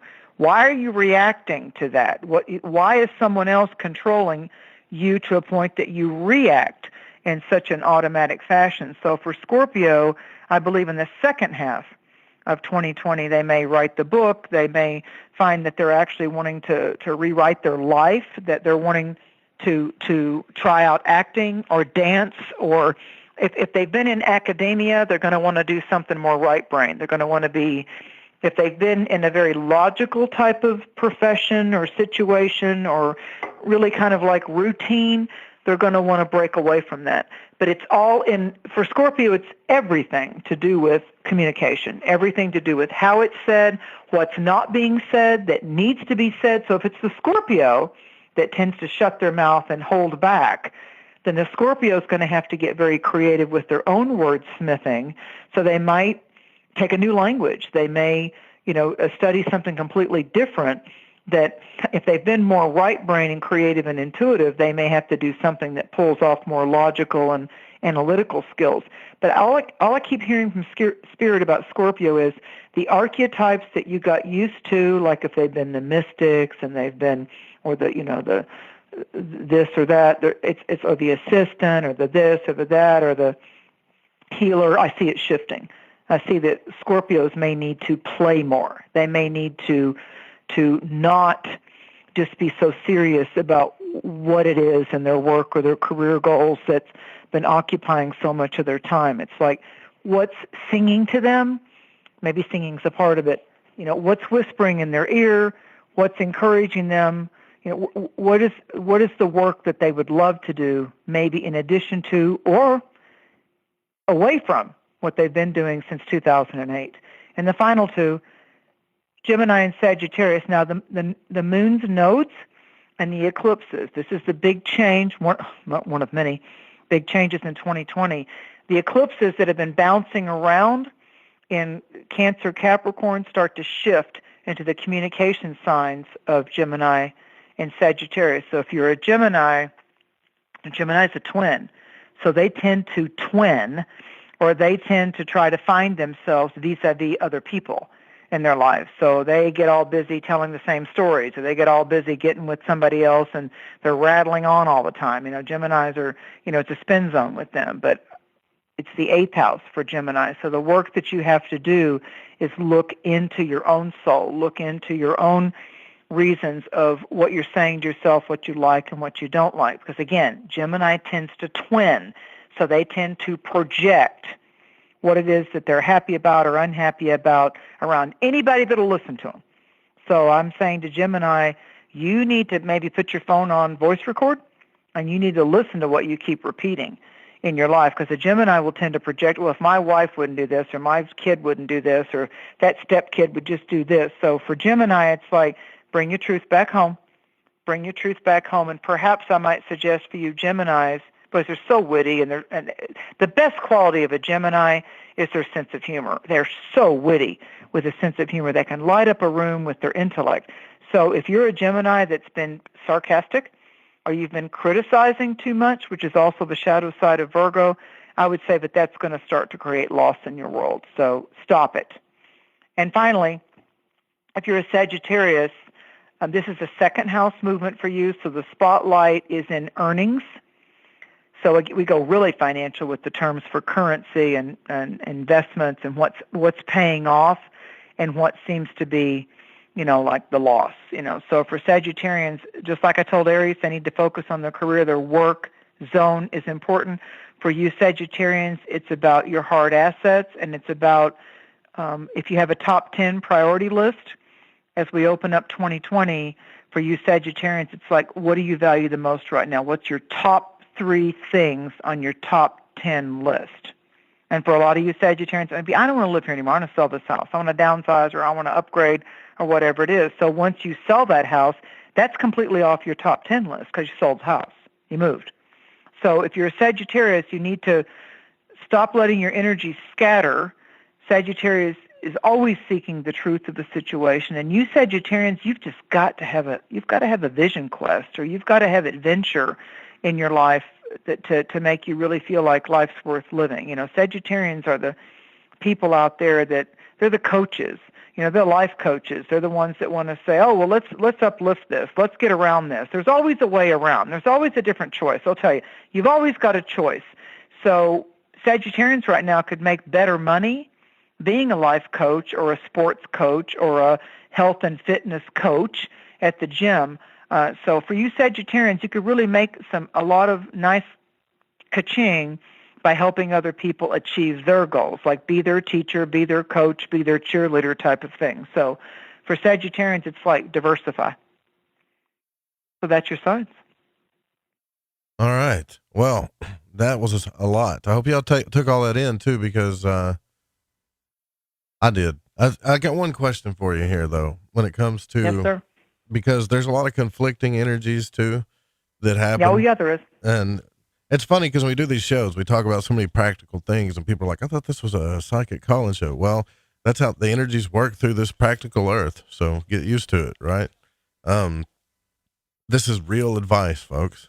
Anyway. Well, this is the kind of thing you take notes on. This is the kind of things you take notes on because, as I said, I don't care how good of a psychic I am or how good of an intuitive or visionary I am, no matter what I see potentially for you or any other psychic or astrologer for that matter, you're the one that's got to put the foot in front of the other foot and say, okay, this astrologer, this psychic, this intuition person, this life coach said, I've just got a natural blessing coming my way. But, like they say about the golden ring coming around, if you just sit around on your lazy butt and don't do anything about it, the visionary or the astrologer wasn't wrong. The cycle happened. Things orbit. It came around again, and you ignored it by your own choice. Right. And the other side of the coin to that, Joe, is if there's a kind of a challenging or potentially difficult cycle that somebody could be going through with the orbiting rotation of the planets and the stars, to me, I like knowing about it because I know that's where like Saturn, that's where the brakes could be applied. That's where the restrictions or the constrictions could happen. And if I know that's my slowdown area, potentially, but it's not going to be easy peasy, all the gravy in that zone of my life, then I know that's where I've got to work harder or pay more attention to that. I've got to invest more energy and attention into that, and it helps me to be forewarned. I like knowing that's my weak spot coming into a year because I'm savvy. I'm going to pay attention to it. I'm not going to ignore it. So I dodge a bullet that way too because I'm looking at, okay, this is where I could have epic fail. I'm hearing her say laziness and lying and not being true to yourself or your word's going to be the big epic fail. I don't want that. I'm not going to be that. Yeah. But of course you have free will. You have free will to do it. It is a little tough because there are certain energies that we conflict with. We all conflict with. Like if you take say an Aries, because I'm an Aries, or somebody that tells it the way it is, right? There's really no, when I say tells it the way it is, I'm not talking about like they're all knowing, but more like they're just like me. I'm just too lazy to lie. Like I don't see the point in it because I don't want to try to cover it up. I just want to get it over with. And I'm not afraid of the conflict, right? I just want to go like, here it is. Let's deal with it. And you've got other energies, right? That are just really trying to, they're either avoiding everything you're saying, avoiding the conflict, or they always believe there's something else underneath. And you're like, no, I mean, this is it. That's interesting. Yeah, that's interesting. Well, again, like I said, 30 minutes ago, this is the year of actions speak louder than words. So if someone's presuming that even though you're being truthful, that I don't trust people that easy, I don't trust relationships that easy, I don't trust the person at the job that easy, they're wanting my job, I don't know if I can believe them, I've been hurt before. They're the ones that are stuck in the past. They're not giving you a fair shake because you're either going to be a man of your word or you're not. And I would want to take you right at face value and like, okay, this is what he says he's going to do. Now I'm going to test that and see if he does. Yeah, fair enough, right? So, but to me, if people lie, Joe, they're creating more work and more problems because, they can believe their lie. One of the saddest things is someone that lies all the time, but they actually believe their lie. They actually believe it. And so it's amazing to me when I deal with these clients and actually shocked the girl broke up with him, or they're actually shocked, the kid called him on it or the parent called him. I'm like, you're a liar. Hello. But I'm a Scorpio. I'm going to tell him, you're a liar. This is your problem. Now you're choosing to lie. You're choosing to lie, and you're choosing that your lies hurt other people because they're trying to believe in you and take you at your word, but you're a liar. I'm that woman that will tell you what you are. You're a liar. You're weak. You're less than. Correct it or go away. Correct it or keep having people walk out of your life. Or you're an abuser. You're an abuser. If you lie to people, then you're abusing them. And maybe you've got some insecurity within you. Maybe you're afraid to show up and be who you really are. But if you study anything about astrology, Saturn and Capricorn are about you better be your authentic self or be prepared to pay the piper. Devil wants his due. Well, I hope you guys are ready to, I hope you didn't scare off all the callers. No, they're still waiting. Okay. Well, I'm just playing, Mary. It's important though. They're really it's important to, I love the callers. There's a time to play, right? And there's a time there's a time to work. That's all there is to it. Well, I've been doing this a long time, Joe. So the audience, I think if they've ever listened to your show, I'm not lofty about this. I care about my soul. I care about other people's souls. I'm very serious. That's right. When it comes to my work. Very serious. I care about their calls. I care about really listening and to what my guides have to say when they ask a question, even before or if we pick a card. I really care, and it's my job to give them the best. There you go. Amen to that. We'll be taking your calls, 1-800-588-0335 or 501-424-5130. Get your free readings now. Forever hold your peace. Be right back.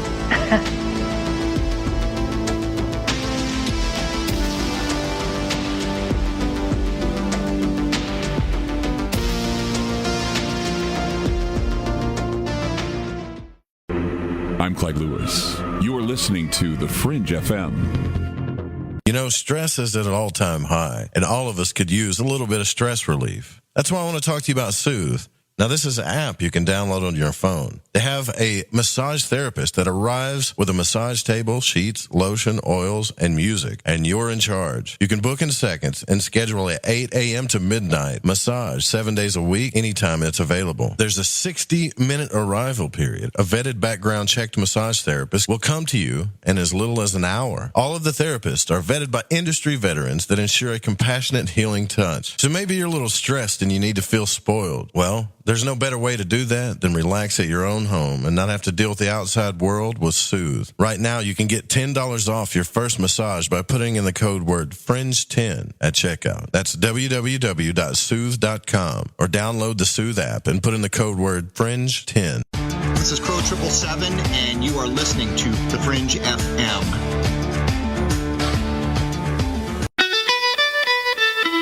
From the Kingdom of Arkansas, you are listening to Joe Root and Lighting the Void here on the Fringe FM.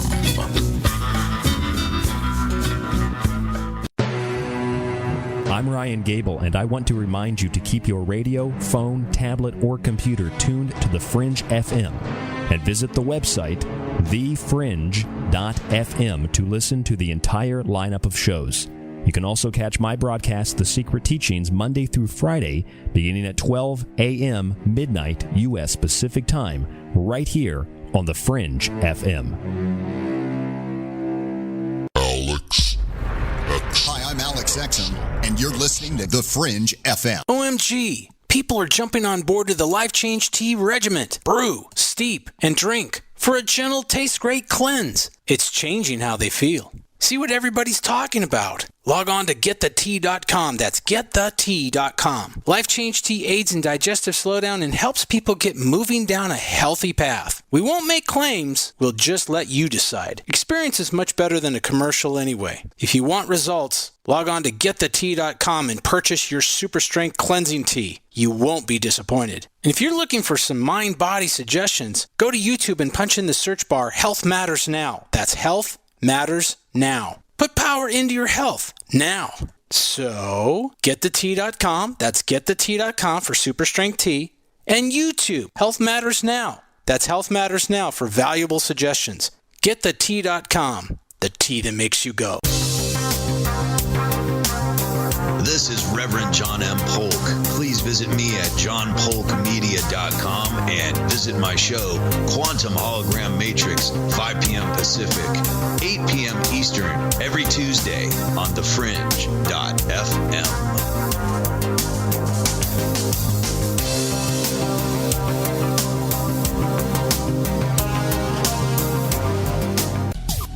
Hey Fringe FM listeners, did you know that when you're on the road with limited data or no Wi-Fi available, you can still listen to every minute of the Fringe FM by calling 701-719-3971. No smartphone app or internet needed. Saves your data plan and no extra cost if you have unlimited minutes. Call 701-719-3971. That's 701-719-3971. Listen to the Fringe FM on any phone, anytime, anywhere.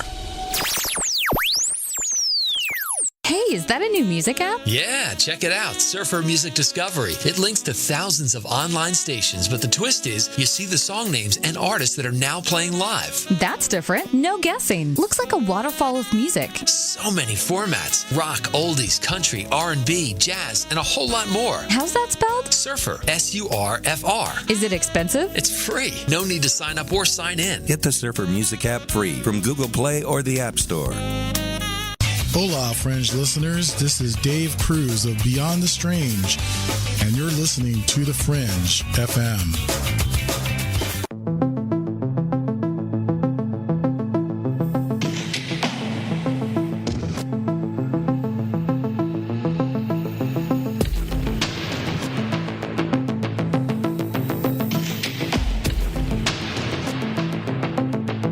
All right, here we go. We're going to start taking your calls.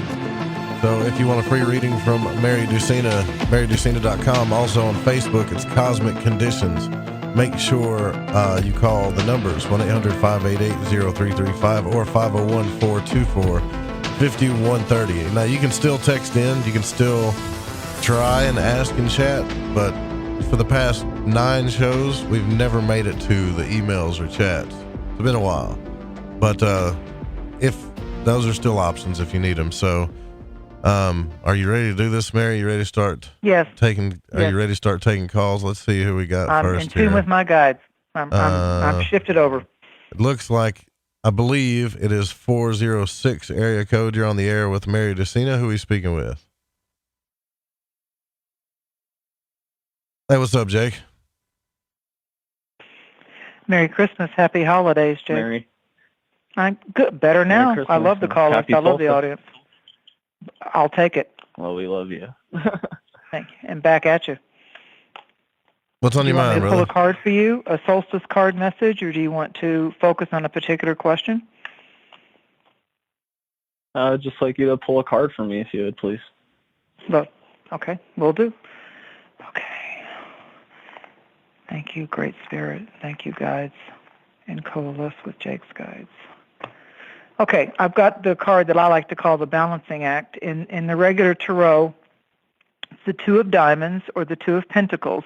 What's nice about this is that the Pentacles dovetail in with the earth element, and it particularly with the Capricorn season.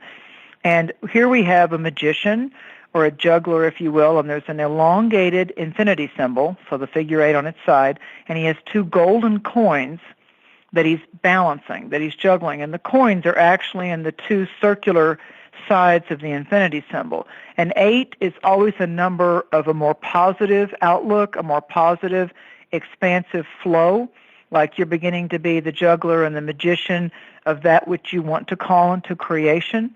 And in the background, there's some high waves, which tells me that maybe there's been some emotional navigations or some high tides to do with feelings or wanting to get certain things like quieted down or settled down. But a 2 is about the magic is in the details. We've all heard the statement, the devil's in the details.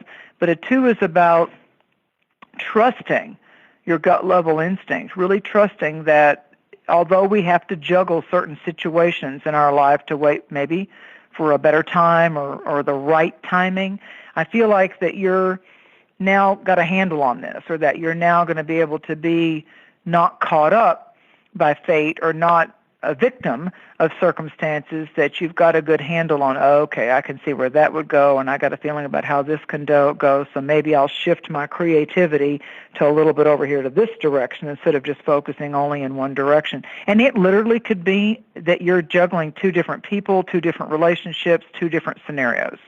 So it may be that you're not making a full decision yet until the next couple of weeks when we get into that big eclipse cycle and Saturn and Pluto coming together. A lot of people will be getting whole kinds of different answers by the time we get to the lunar eclipse of January 10th and the Saturn and Pluto coming together. That hasn't happened for like 500 years on January 12th. So now into mid-January, game-changing. So it could be that you're looking at 2 potentials, 2 options, 2 choices. Like you may not single down on this until you get into that second week of January. Does that help define it a little bit more for you? Yeah. That's crazy. All right. Like I kind of want you to trust the pause. I want you to take in the details, but I don't want you to rush you. Like you don't, I guess what Spirit's wanting me to clarify with you before you go is you don't have to push yourself to make a decision right now, because there's so many more details and so much more data that could come towards you before we get to January 10th. And I just kind of want you to trust that the actual artistry, the actual art of being a juggler is its own creative magic. It's like, let me keep these balls in the air right now. Nobody needs to really be dropped right now. I'm just going to keep the doors open, and I'm going to keep the possibilities viable. All right. Well, thank you. I think that's your good fortune. To keep your options open. Yeah. There you go, Jake. Thanks for your call, brother. I appreciate you calling in and being patient.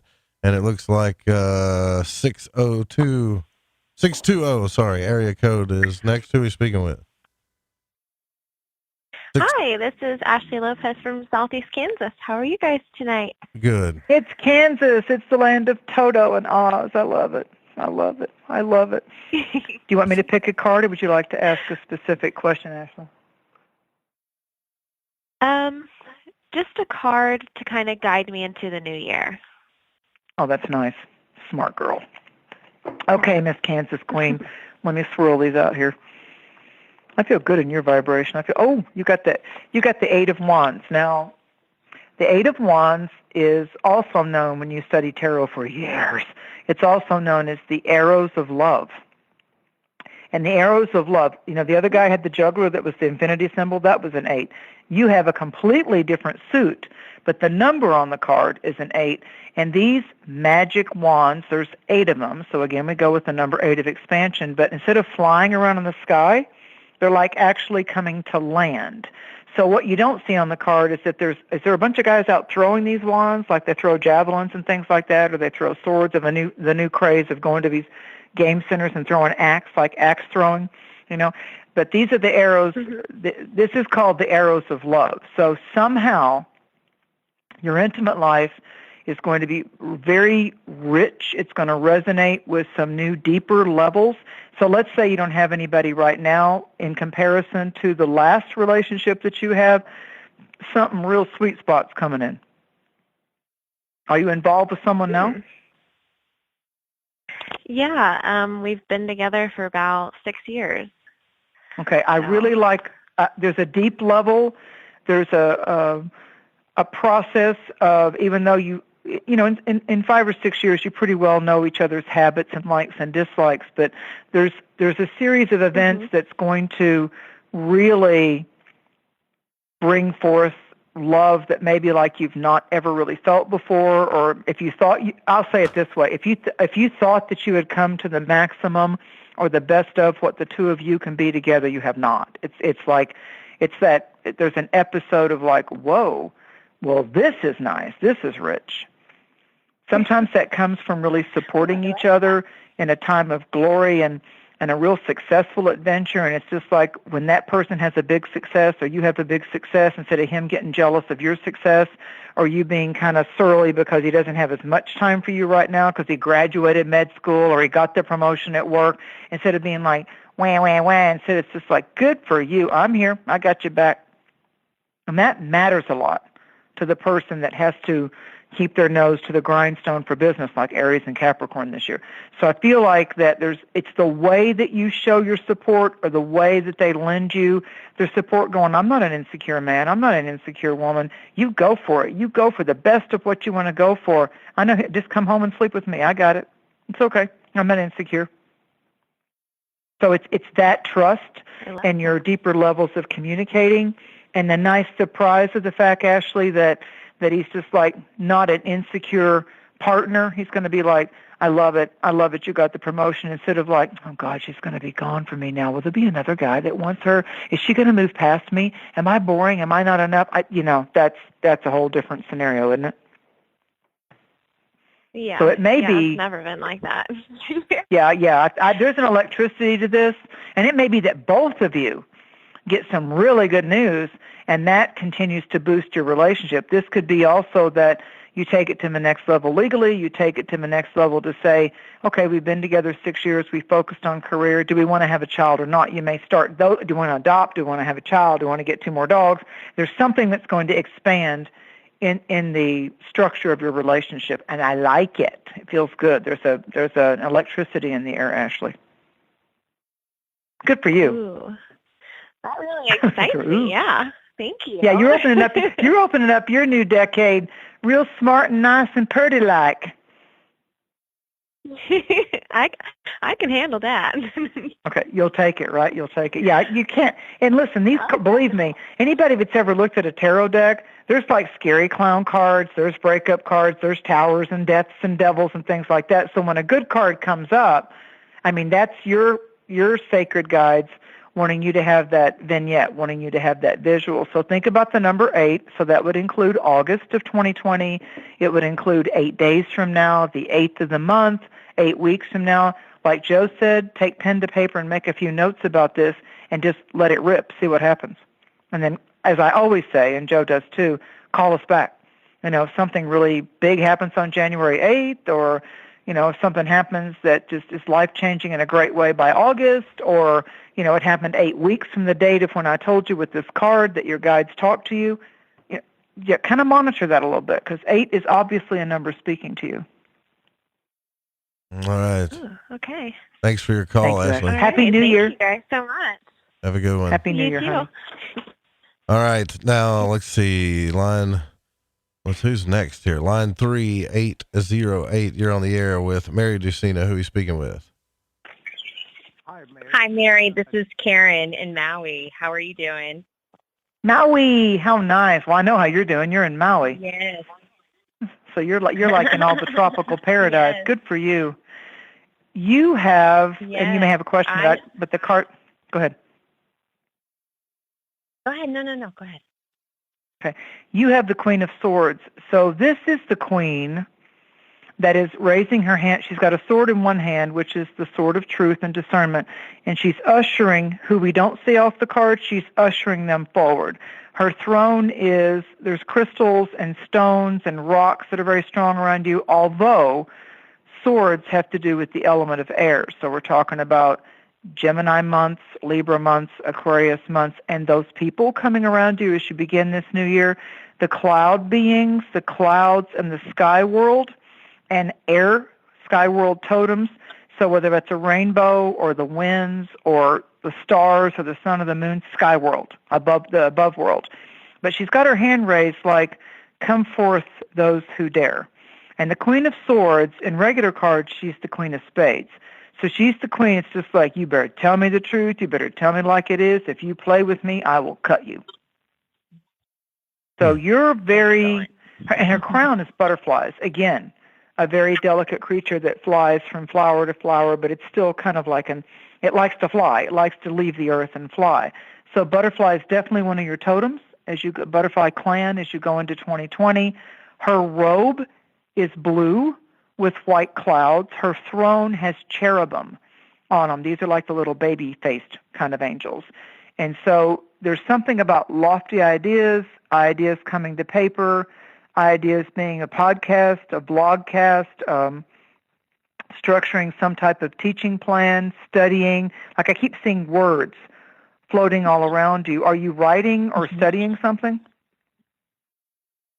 We have been thinking about teaching and YouTube and everything that you just said. Absolutely. Okay.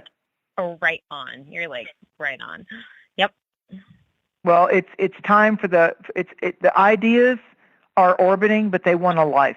They want to come to the video, or they want to come to YouTube, or they want to come to actually like a teaching outline type of thing. You don't have to write the whole thing week by week or month by month, but I would get that outline done, and it's perfect with this new moon that's coming up, which is an eclipse over Christmas Day and the 26th. So it's like get out there in nature, because you're in a paradiso there.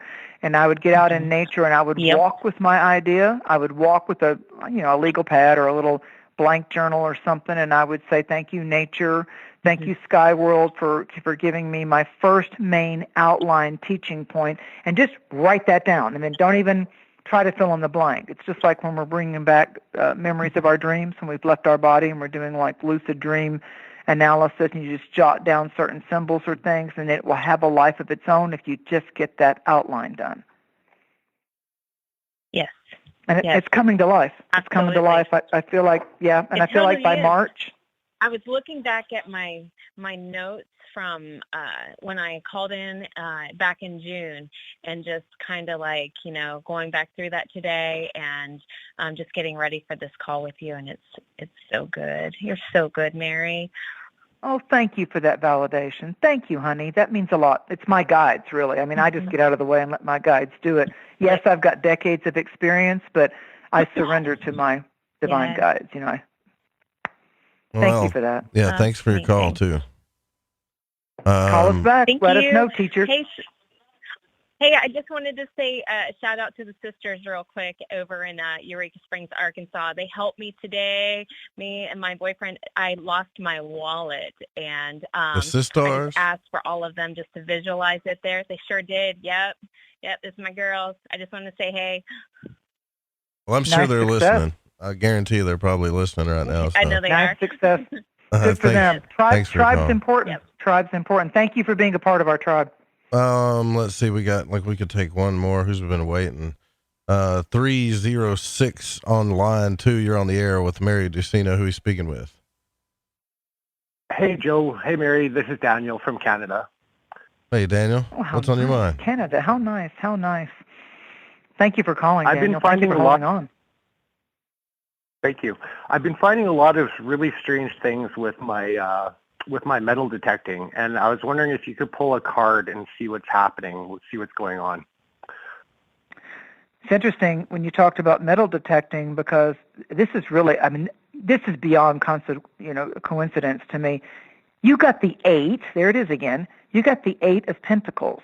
Now, the 8 of Diamonds, or the 8 of Pentacles, is the master craftsman.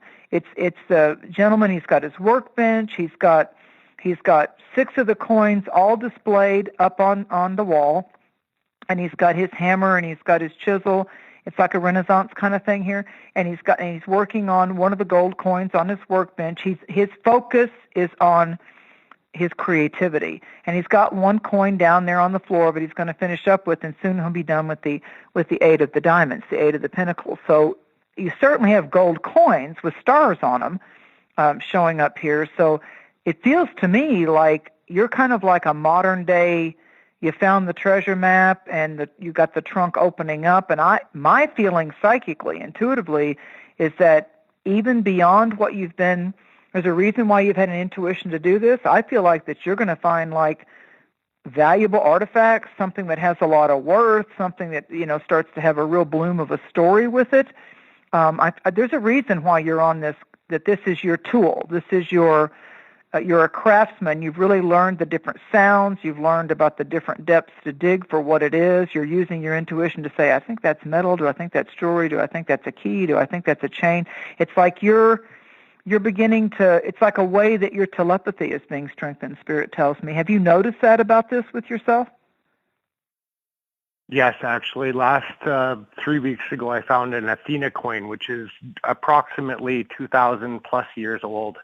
And after I found that, that was my reassurance that I was on the right track to doing something fabulous. Yeah, you're like the what's the name of the guys that go and dig up artifacts? Like you're like you've like taken past archaeologists. Yes, you've like taken past. Yeah, they use those little tiny brooms, like they don't want to damage anything, whether it's a bone or something that they're finding. You strike me as someone that's been nomadic, that you need a lot of liberation and a lot of freedom for your creativity. Like you need a lot of room to breathe. It's like don't fence me in. I have to be nomadic. I have to be able to do this. And it takes you out in nature, and it's like you're beginning to get, with your divine guides, you're beginning to get actual little beep, beep, beep, beep signals like stop, turn left, go there, like a dowser would do if they were looking for water. And I feel like that you're like a modern day pirate that knows how to have, it's like nature is revealing to you. Like Mother Nature is saying, I like you, so I'm going to show you where the sweet spot is. I'm going to gift it to you. This is an exciting time for you. This is only going to get better. You're Stronger, exactly better. on point, because recently I had my wife pass away, and I asked her to actually help me from beyond the grave. And I asked her, I said, can you show me where to, and within 5 minutes, she pointed me in the direction of where I unloaded so many insanely rare fossils. It was like a mayday for me. It was so insane. It was just, I knew right away that I could ask and I would receive, from the other side. I would receive a knowing. This is a book. That she is okay, and that she's more than willing to help. Yeah, but this is also a book. She's communicating with you. She's proving to you what the native peoples taught me. We slip on skin to walk this earth for a while and to plug into and to connect with the people that we're meant to share sacred soul space with. And so I'm not downplaying at all that your loss of her going, but there's a piece of her that tells me now I know I can do more for him and help him and prove to him never ever be afraid of death or be tainted forever by the fact that we seem to be separated or have to be pulled apart, because I'm right there and I'm not limited by the tiredness of the body at all. I'm right there. Exactly. But I see a book. I appreciate that, Mary.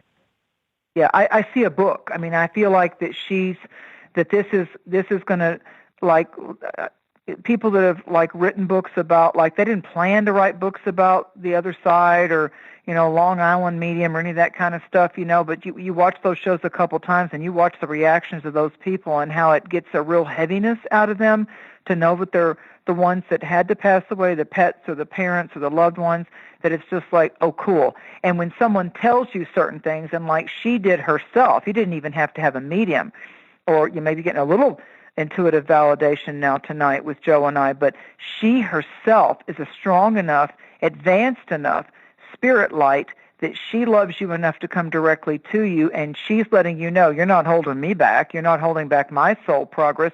I got to advance enough in my soul pod that I have permission to help you. I have permission to walk along your side. And what I keep hearing from one of my Indian guides is she now has a footprint in both worlds. I appreciate that, Mary. That means a lot to me. It's powerful. It's powerful. Good for you. And you have good karma to have earned this lifetime too, my friend. Thank you very much, you guys. You're very welcome. Thank you for calling in.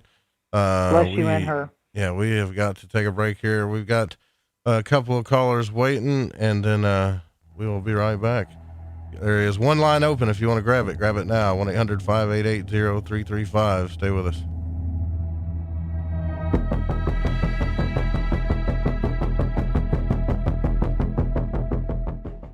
Thanks for listening to this broadcast.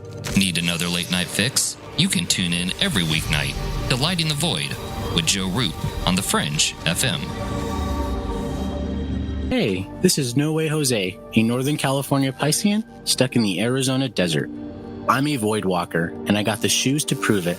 So what do I do when my soul yearns to delve deep into the realm of the unknown? I aim my satellite straight into the night sky and catch a smooth ride on the KTLK-DB radio waves. I tune into Lighting the Void with Joe Root on The Fringe FM. Joe, Lighting the Void is the best show on the planet. This is Barney, your friend from Facebook. Thank you and all the crew for all you do. Namaste, my friend. This is Macon from the foothills of North Carolina, and I am a void walker. G'day, void walkers. This is Lily from down under Australia. The world may be small, the enigma is greater. So let your curiosity take you for a journey with Joe Root.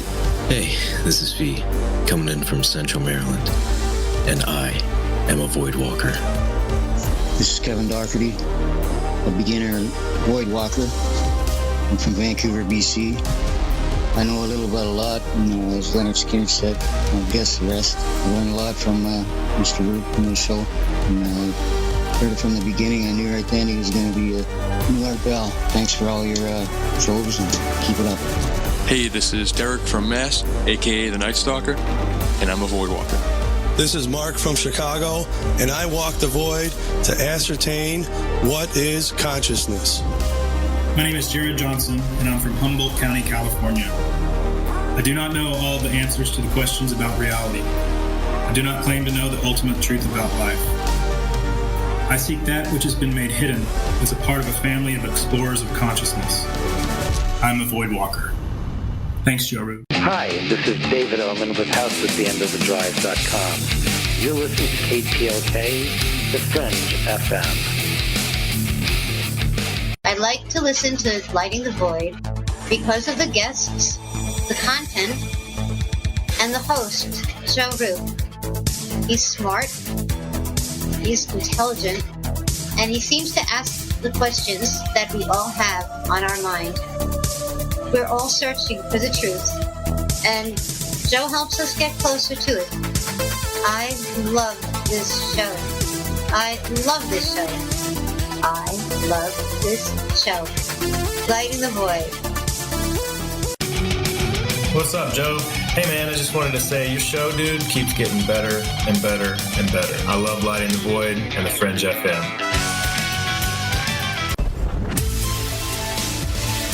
Hi, this is Aaron Hunter, host of Real Paranormal Activity, the podcast where we tell real paranormal experiences of people from around the world. And we also conduct interviews with authors, investigators, psychics, and mediums. Real people, real stories, real fear. Thursdays at 6 p.m. Pacific, 9 p.m. Eastern on The Fringe FM. See you then. Hey, this check is wrong. I worked a holiday and 7 hours of overtime. Not getting paid correctly is a real pain. It could also hurt our boss if our company provides out-of-compliance checks. That's right, construction companies doing business with the government can get fined, or officials of the companies can go to jail if the checks aren't right. It's a law. The Davis-Bacon Act has 30 compliance issues for every check, but there is an easy way for construction companies to be in compliance. EMARS offers Compliant Client, a web-based system that finds and corrects all 30 of the possible out-of-compliance check issues. Users of Compliant Client report an 80% savings in time and money. Running a weekly payroll usually takes about 5 minutes. All 15,000 plus clients of EMARS have never had a legal compliance issue. Plus, they sleep better on check day. Contact EMARS at emarsinc.com or call 480-595-0466. The Fringe FM isn't just a radio station. We also provide services for all your audio production needs. If you're interested in live radio or pre-recorded podcasts, we're here to help. We even do audio enhancements and voiceovers if needed. If you want to do a podcast or live radio show and even want the option to syndicate on terrestrial radio, from simple audio file enhancement to live production and call screening, we have you covered. We have worked with some of the best professionals in the business in order to provide coaching instruction for content creation, show structure, and more. Contact The Fringe Digital Media for more at info@thefringe.fm. That's info@thefringe.fm. Or call 501-777-5631 for a consultation. Do you want to know the truth? Are UFOs real? Are aliens visiting Earth? Are governments around the world hiding the biggest secret in history? We're UFO Seekers, official partner of The Fringe FM, and we're on a hunt for the truth. Join us as we investigate locations like Area 51 by subscribing on YouTube at youtube.com/UFO Seekers.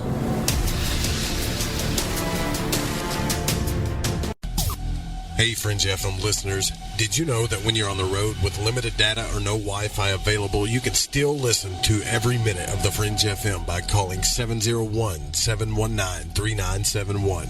No smartphone app or internet needed. Saves your data plan and no extra cost if you have unlimited minutes. Call 701-719-3971. That's 701-719-3971. Listen to the Fringe FM on any phone, anytime, anywhere. From all of your hosts at the Fringe FM, we wish you happy holidays. My name is Jake. I'm from Billings, Montana, and I am a void walker. Hey, Joe Root. Thanks for lighting the void. This is Janine in the bluegrass of Kentucky, and I am a void walker. What's up, guys? This is Damien from San Marcos, Texas, and I'm a void walker. I listen to the show to keep myself aligned with the world. Hi, this is Laura, aka Laura Lavender. I'm from Las Vegas, and I listen to Lighting the Void because it helps me understand some of the strangest experiences I've had.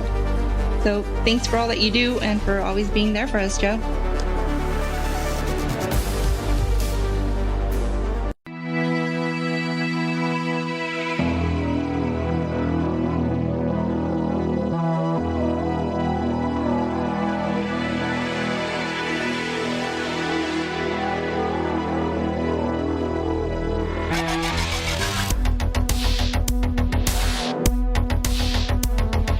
All right, welcome back to Lighting the Void. Remember, if you call in and talk to our psychic tonight, Mary Dusina, be polite, respectful, don't curse, and you're gonna, enjoy your reading. I guess that's all I got to say about that.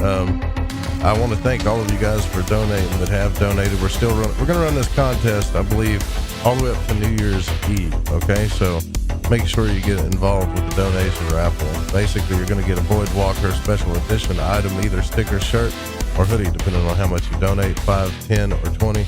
And Mary, man, we've been having a lot of fun selling that stuff. We only make a few dollars per item, but people... I have got to get a Lighting the Void shirt. I've got to do it. People like I need our to represent. Yeah. Well, it looks good. All the pictures I see on Facebook of everybody that, that Instagram and Facebook that wear the stuff, they look good. It's a great design. Tell you guys something, too, real quick. There's more stuff in the store than there used to be. Or if there's an item that you don't, there's all kinds of stuff in there. There's a really cool thing I want to get. I haven't got. It's the Lighting the Void blanket, and it's huge. It's not. I thought it was just a throw blanket till I saw it. I love blankets, and it's huge. Yeah. So, yeah, go check that stuff out. Tell us how we go to the store. Then is it on the Fringe or the Lighting the Void website? It's lightingthevoid.com/shop, or you can just click on shop when you go to the website. That's a good. I assume everybody just knows, but yeah, it's there. No, you have to tell us. We need directions, Joe, when we have to go shopping. I want a blanket. I may enjoy a long sleeve T-shirt, but I have to have a blanket. Oh no, that's even better because I can meditate, take that to ceremony. Oh no, the blanket girl. All right. I can cuddle with the void. We got line 1559 area code. You're on the air with Mary Dusina. Who are you speaking with? Yes, this is Thomas from Hawthorne, California. What's up, Thomas? I'm doing good here on the west coast. Oh, yeah? What's on your mind? What's your question for Mary? Yes, I'm just wondering what my the year 2020 holds for me. That's my question. I see... before I tell you the card, I see like 3 windows, and then I see a door, and it's like you're walking into a whole new excursion. It's like you're on an adventure. I feel like that your other terms I'm hearing by my guides, I start speeding up because my guides talk very quickly to me. It's like he's breaking ground. There's new adventures. There's wonders to behold. And what's backing this up is you didn't get just a regular card. They all have great meanings and dual meanings, but you got the Sun card. And when I first got into the tarot when I was 14, this lifetime, the first card I ever saw on the Rider-Waite, I said, I love that card. And it's the happy inner child. So many people have not made amends with their inner child. And it's the Sun card is the card of manifest, and it's the 19th card. We're leaving 2019, going into a new decade of 2020, and the child is riding the white horse, unafraid. It's a toddler type of inner child, and the child is shown pure and naked and free, and it's holding this huge red banner, which is often associated, the red-orange is associated with Aries or Sagittarius, and the big red banner, in some tarot decks, it's actually a longer fabric flag banner. And this is victory, and it's adventure, and it's like you're up for the task. It's like, I'm moving forward. I'm ready to get on the horse and ride, and I'm looking forward to it all. I'm looking forward to all of it. So the Sun card is if not the most, one of the most very powerful success cards in any oracle deck. So this is, and the Sun actually has a face on it, and this card, and like different animal totems and guardian spirit guides show up in tarot artistry, but the Sun is actually looking over the child. It's not the wolf or the dog on the moon, and of course this horsepower. When you look at the spirit animal of the horse, you've got the white horse, and part of Capricorn's lesser-known symbol, we're in Capricorn officially with winter solstice, is the unicorn. People are familiar with the goat that climbs the mountain, but both the crocodile is the earth-water symbol for Capricorn, the goat, the sea goat, the mountain climbing goat, but also the unicorn. So this is about being able to take the magic and manifest it. So have you been pondering like a whole brand new thing that you want to invite yourself into, or that you're determined you're going to go out there and confidently pursue? Yes. I love it. I am, and I'm also an Aries. Too. What's up, Aries, brother? So. Yeah, you and Joe. Oh man, well, Joe, you're Aries too? Yes, sir. Are you an April? Are you an April Aries, or are you a March Aries? I'm a March Aries. Okay, so you'll come into, you've really got a powerful lift right now with when Mars finishes out. Mars is happiest when it's in Aries, and second happiest when it's in Scorpio.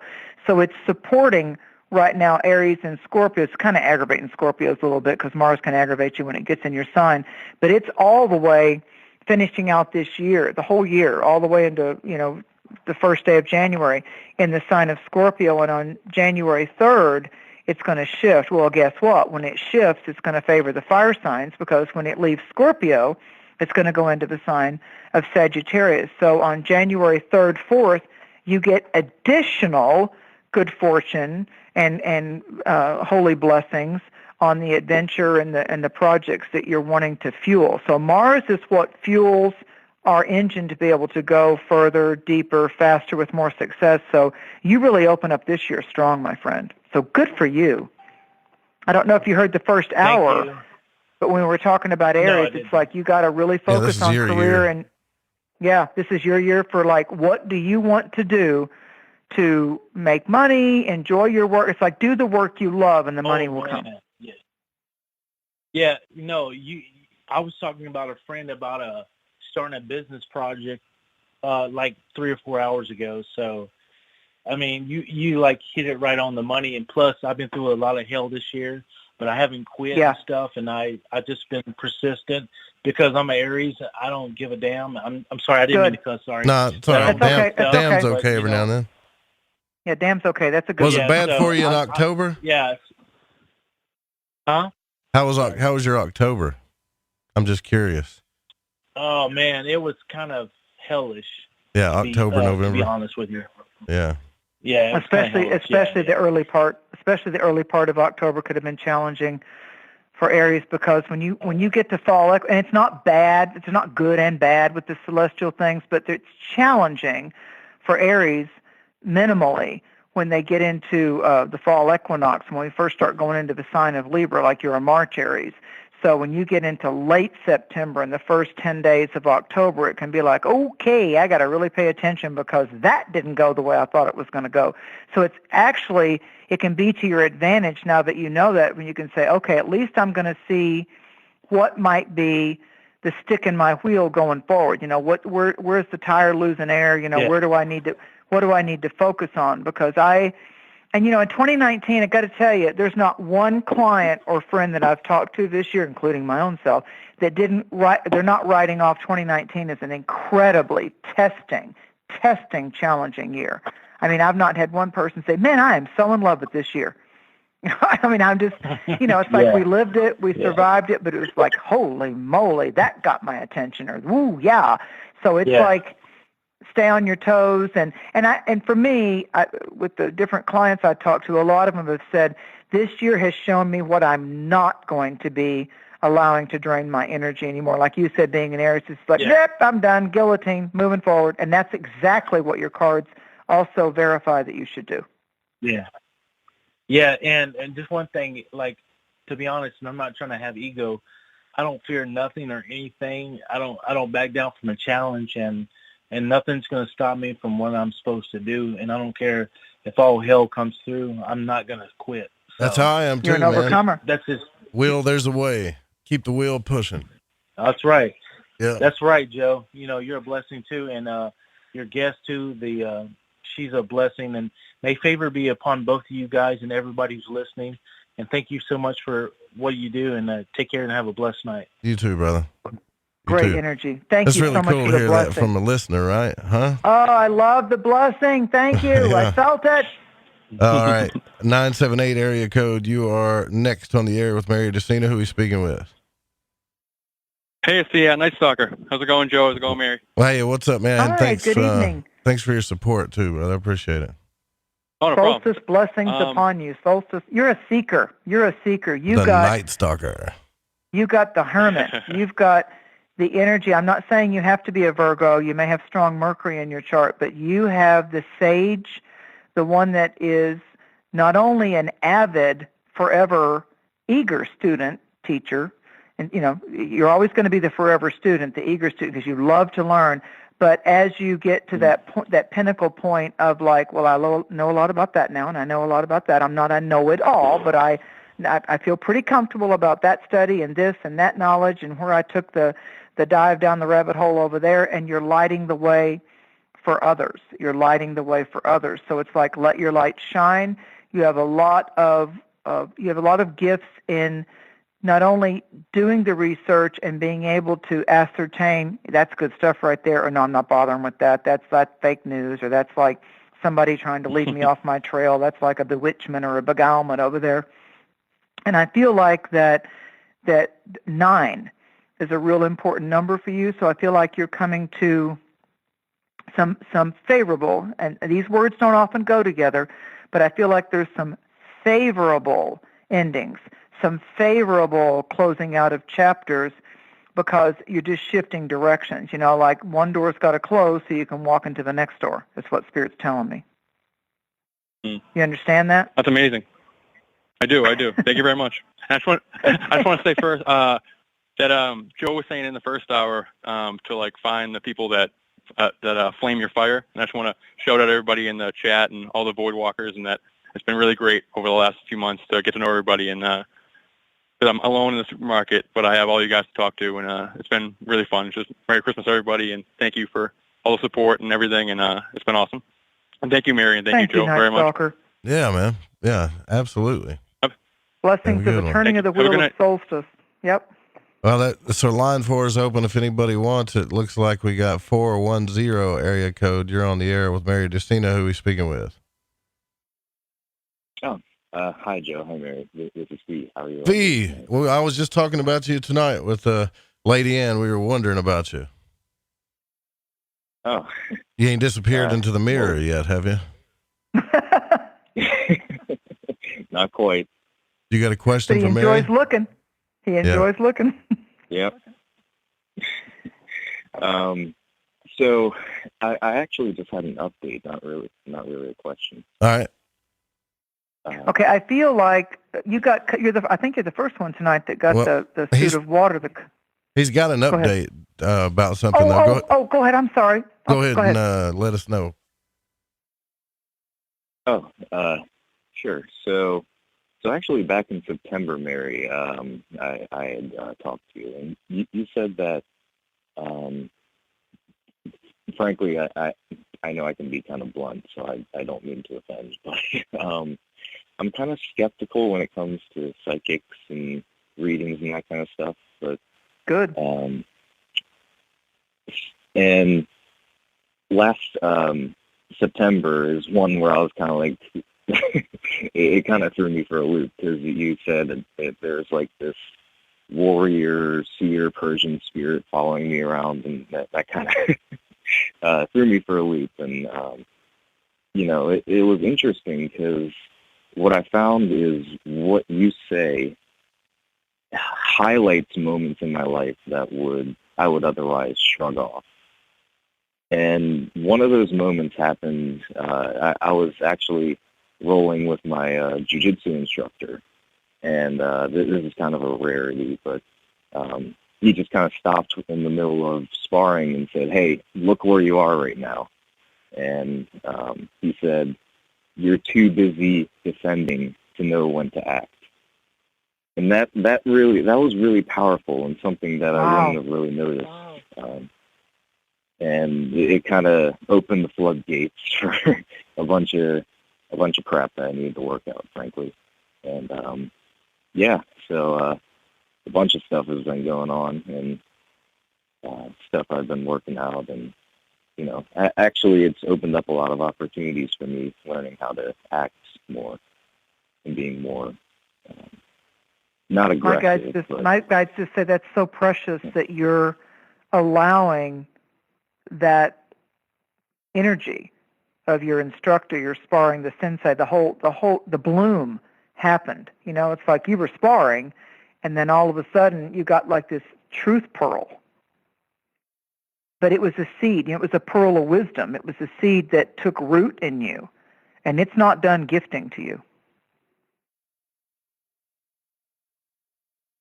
Is he there?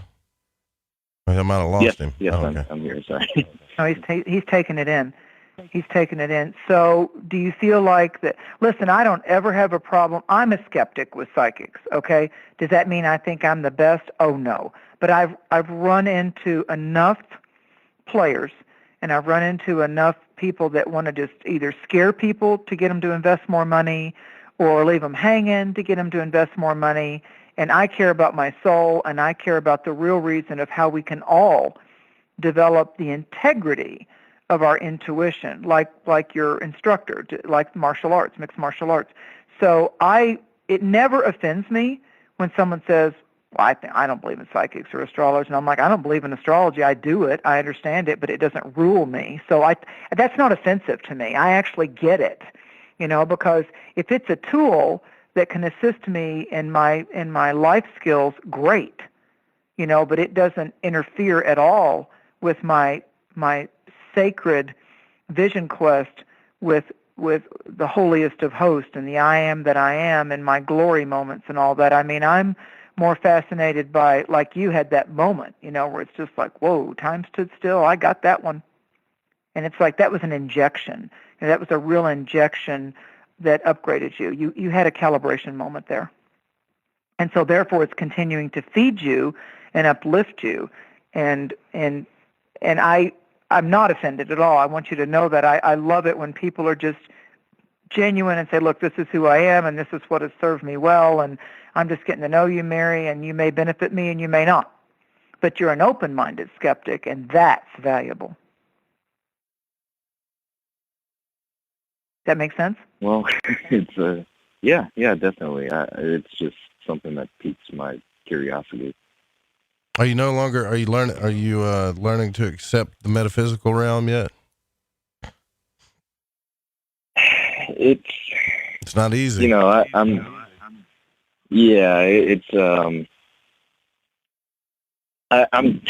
trying to incorporate it into my worldview because, frankly, it's something new to me. I'm a very scientifically minded person, and I've just had experiences I can't really. Well, listen. Explain. Do you have time to watch a few YouTube videos?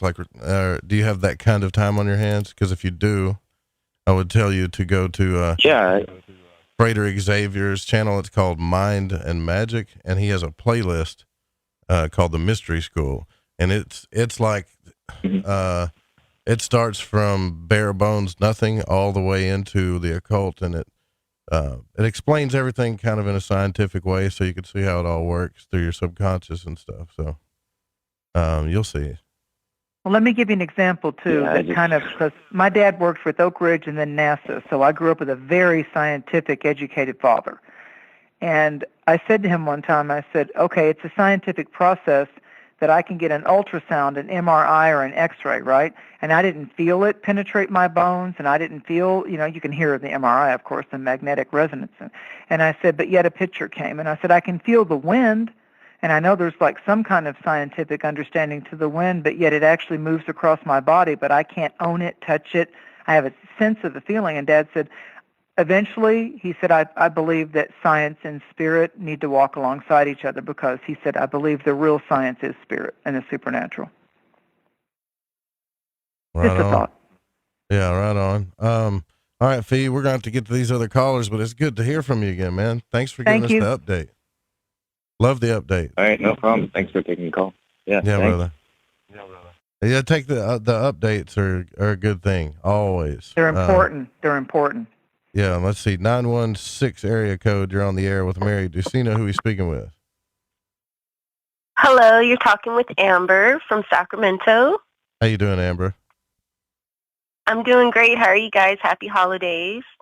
Blessings of solstice and holidays and Christmas to you too, Amber. You got a question for Mary? I'm so grateful. Actually, I would just like Mary to pull a card for 2020. Okay. Thank you, Great Spirit, Almighty I Am, for this oracle message for Amber.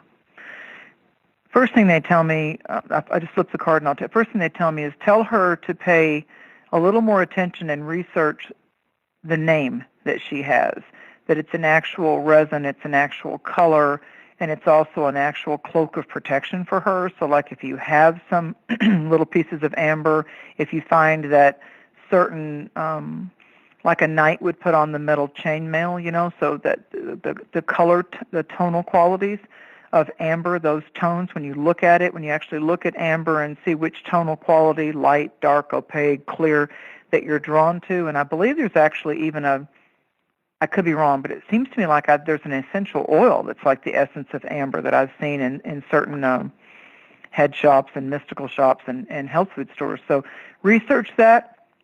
And the card that you got, which is, I love this card. There's only in the regular tarot decks, there's the presence of 3 male, masculine type of angelic presence.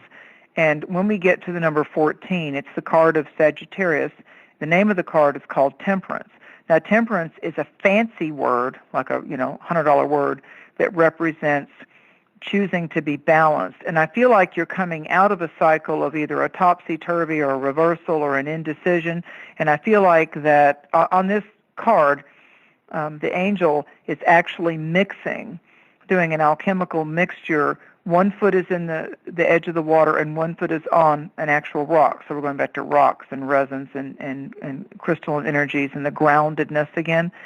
And the sun in the background is shaped in a golden amber type of crown, and the light is coming across the pathway from the mountains across the meadows into that water. So Spirit tells me that where you've had indecision or been fraught with, why can't I get a decision? Why can't I get an answer? It's like Spirit saying to you, 2020 is a year of very profound answers for you. And I feel like that a lot of the psychological and life questions or puzzles that you've been beset with over the last 7 years come into alignment. You're coming into alignment, and I feel like that you are stepping on a path that you know that you're being supported by your guardian angels and you're being supported by your soul purpose and your life mission. Like, I feel like that's a revelation for you as you get into February of 2020, that it's just like, I got it. Yep, I know this is for me. So I feel like that it's that Aquarian phase that happens like from the 22nd of January all the way into the third week of February. I feel like that's when you've achieved, like water seeks its own balance. I feel like that you come into it's a vision questing year, because that's what Sagittarius is all about. I got to find my truth. I listen to other people's truths, but I got to find my truth. And I feel like that you are getting the answers that you've needed, but for some reason I'm going back 7 years from 2019. So think back, what were the problems, what were the questions, what were the challenges, what maybe was left unanswered, and I feel like that's resolved as you close this year and go into the door of the new decade. Okay. Thank you very much. You know, February is my birthday month. Yay! Have a good night. Thank you. All right, let's see who we got left. We got a bunch of them left. I'm just playing, you guys. Line 3 is open if you want to grab it. 404 area code. You're on the air with Mary Dusina. Who are we speaking with? 404. This is Jose from Georgia. What's your name again? I'm sorry. Well, this is Jose from Georgia. Jorge. Is that what you said? No, Jose from Georgia. Jose. Sorry. Kind of getting nervous. No, it's okay. So you got a question Happy for Mary? holidays to you. Happy Same to holidays. you, man. You want just a regular reading? Go ahead. Just do the regular reading. I feel some things are up in the air. You've gotten this is a card of like dreaming, envisioning, and like seeking. And you've got the 7 of Cups, and in the visual of this artistic painting, there are 7 golden chalices. One of them has like coins and jewelry and money. One has a laurel wreath representing something that you want to champion, the cause you want to champion or you want to be victorious with. Another one's got a castle in it, which has a lot to do with is my home my castle, or am I pretty much dissatisfied in that place, in that neighborhood, with those neighbors? Then there's the face of someone that you wish to have as an adoration.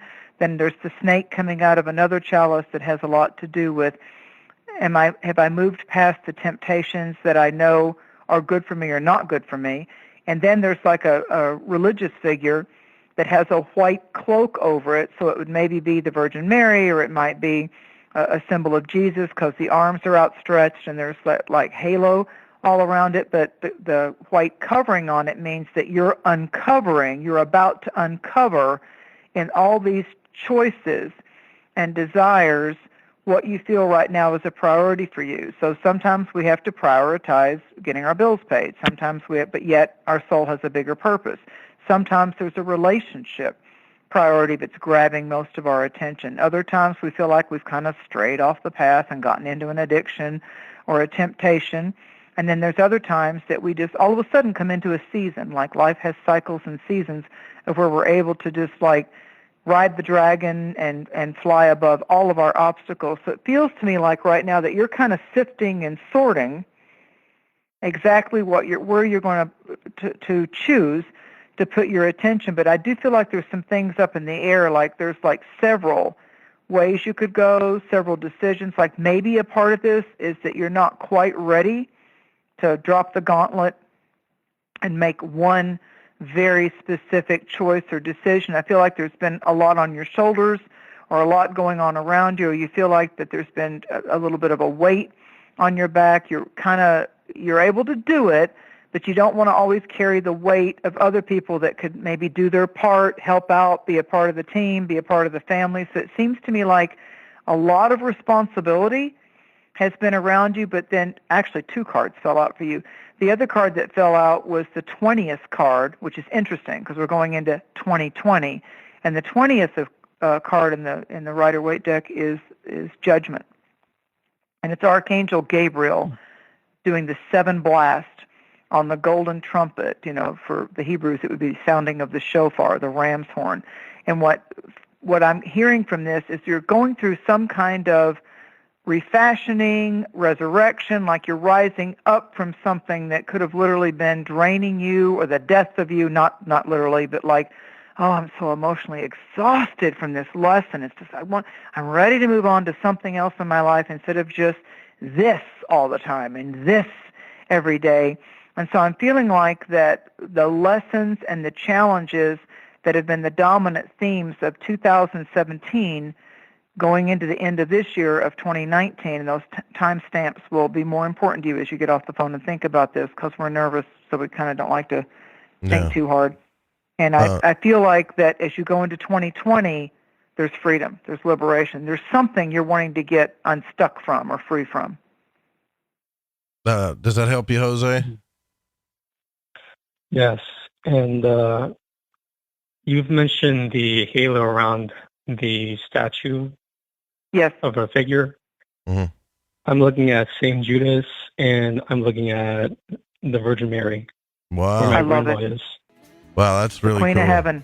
The Queen of Heaven. Hey, guys, I've got to take this break. If you want to keep talking to him, like I have to. I've missed one already. No, take your break. Focus on the Blessed Virgin, because I feel like that's the alchemy you need, honey. That's it. That's the veil that lifts. That's your support. Thank you for calling. Thanks for calling, Jose. You're welcome. Have a good night. That was a good call. He's looking right at the statue, huh?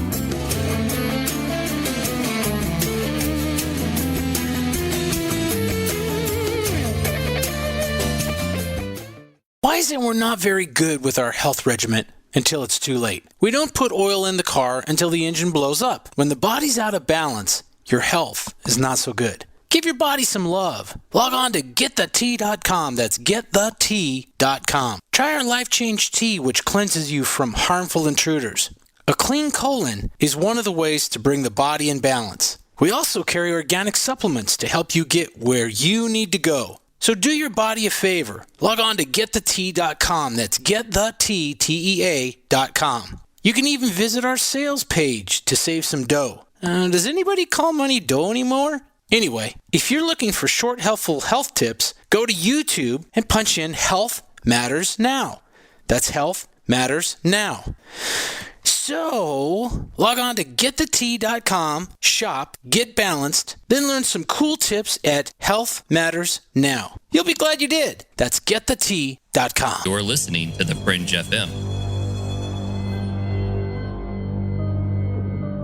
You can tug all day long on a carpet that's been glued to the floor. Then you hurt. There are many strong glues out there. Let's see, there's liquid nails and Gorilla Glue. You ever try to remove 3M 5200? That adhesive is strong. Then there's bathroom caulk, silicone rubber, adhesive tape, super glue, flex tape, and stickers. Graffiti. Scientists have come up with glues that stay stuck and can't be removed. Until now. Until Handyman Formula by DeBond. That's right. 95% of adhesives become unstuck when you spray Handyman Formula directly on them. Just spray, wait a few minutes, and remove. It's amazing. Most adhesives become unstuck when you use Handyman Formula. Visit DeBondCorporation.com or MCMaster.com. Call 561-575-4200. This stuff really works. Handyman Formula by DeBond, a great Christmas gift.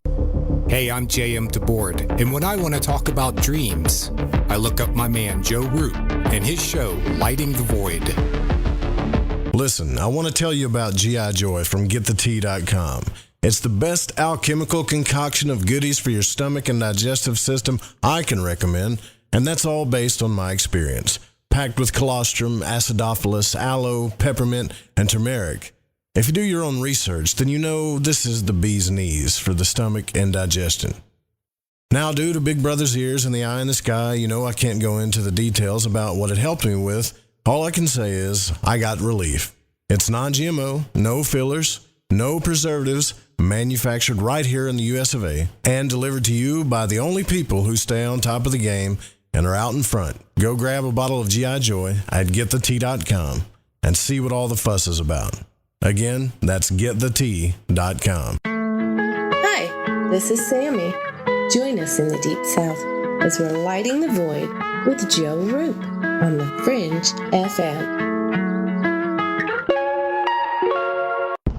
Are you intrigued by Paranormal Talk Radio? You'll love the new Paranormal Radio app from TalkStream Live. You'll find a great selection of talk shows covering UFOs, ghosts, strange phenomena, and much more. Download the Paranormal Radio app now and start listening to the very best in paranormal talk entertainment, including the network you're listening to right now, the Paranormal Radio app, free in Google Play and the iOS App Store.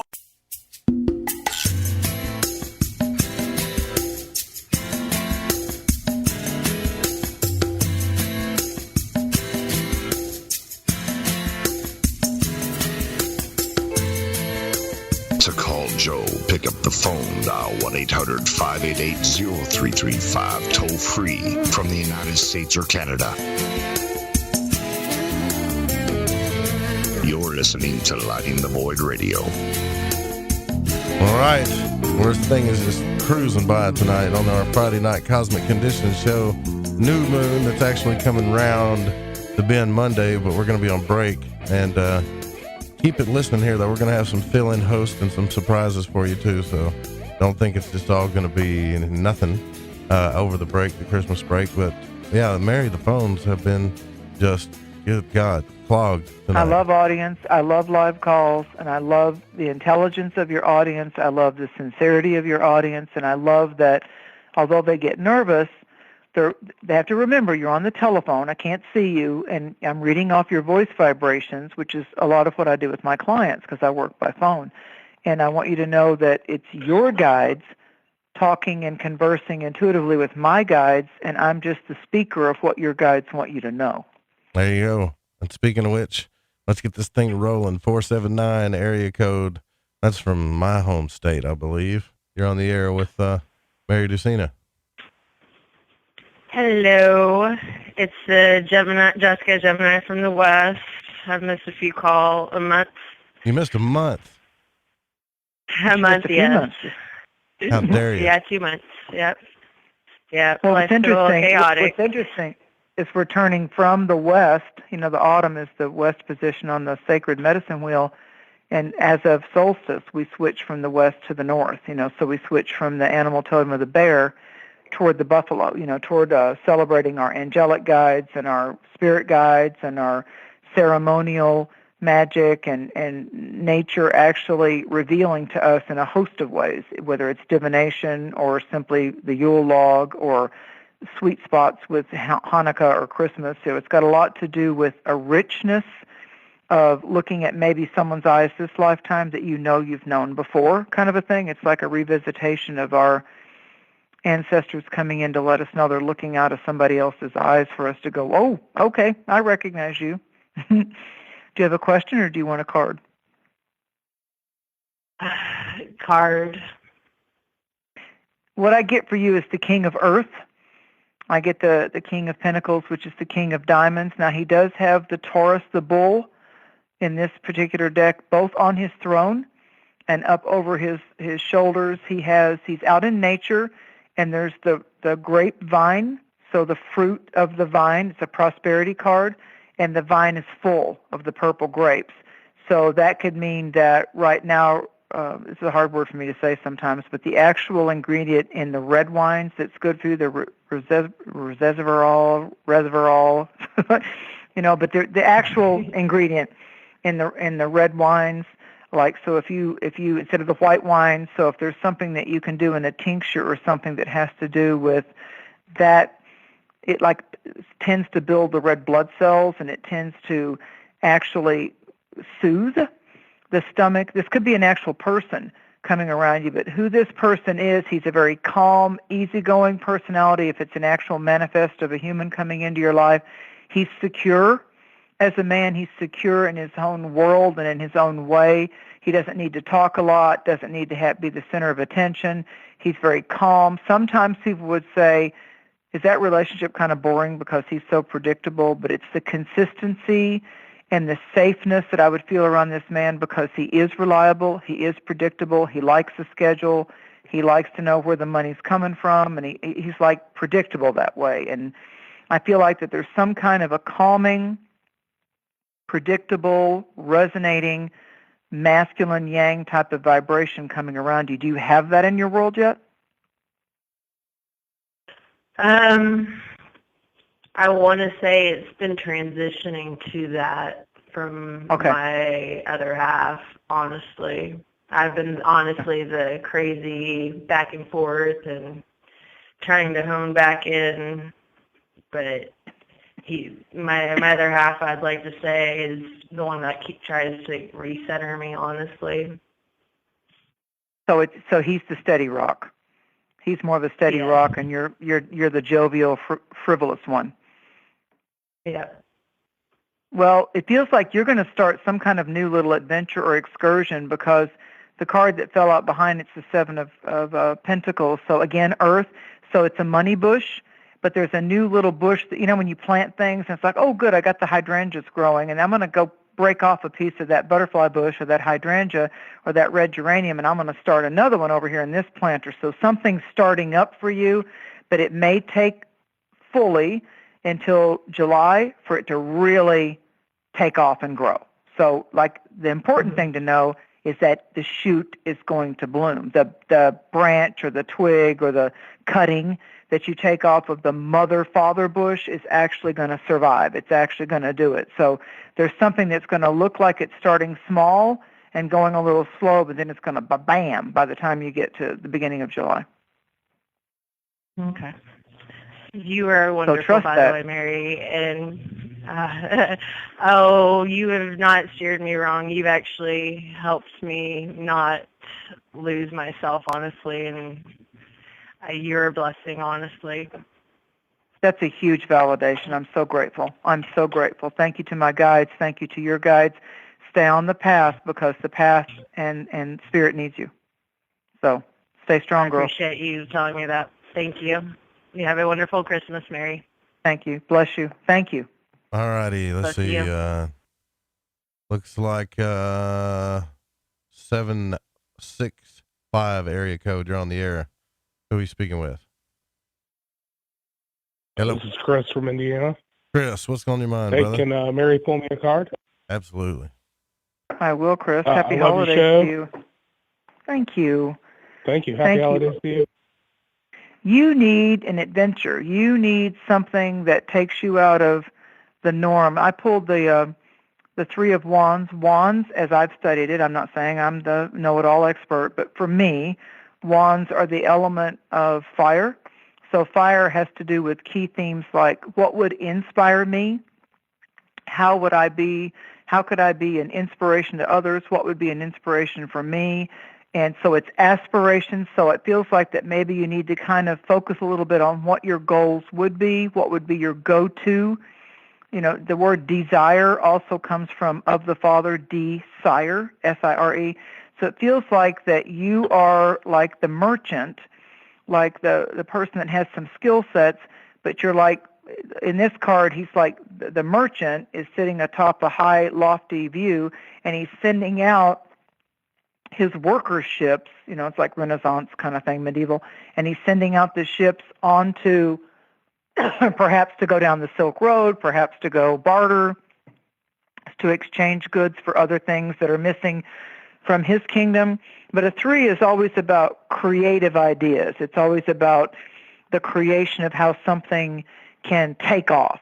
So it feels to me that you're going to be going from a stagnant type of vibration, or where there's been things taking too long or seeming like nothing's going on, into something that's more of an accelerant. So I want to tell you, what Spirit tells me to tell you is that the pause or the waiting that you've been involved with, or like my life seems to be stagnant, or it seems to be taking too long, is about to be over with.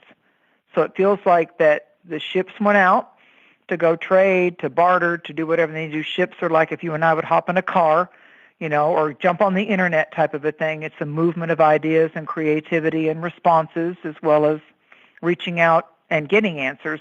And I feel like the answers are going to be coming back. And it could be literally as early as January 30th.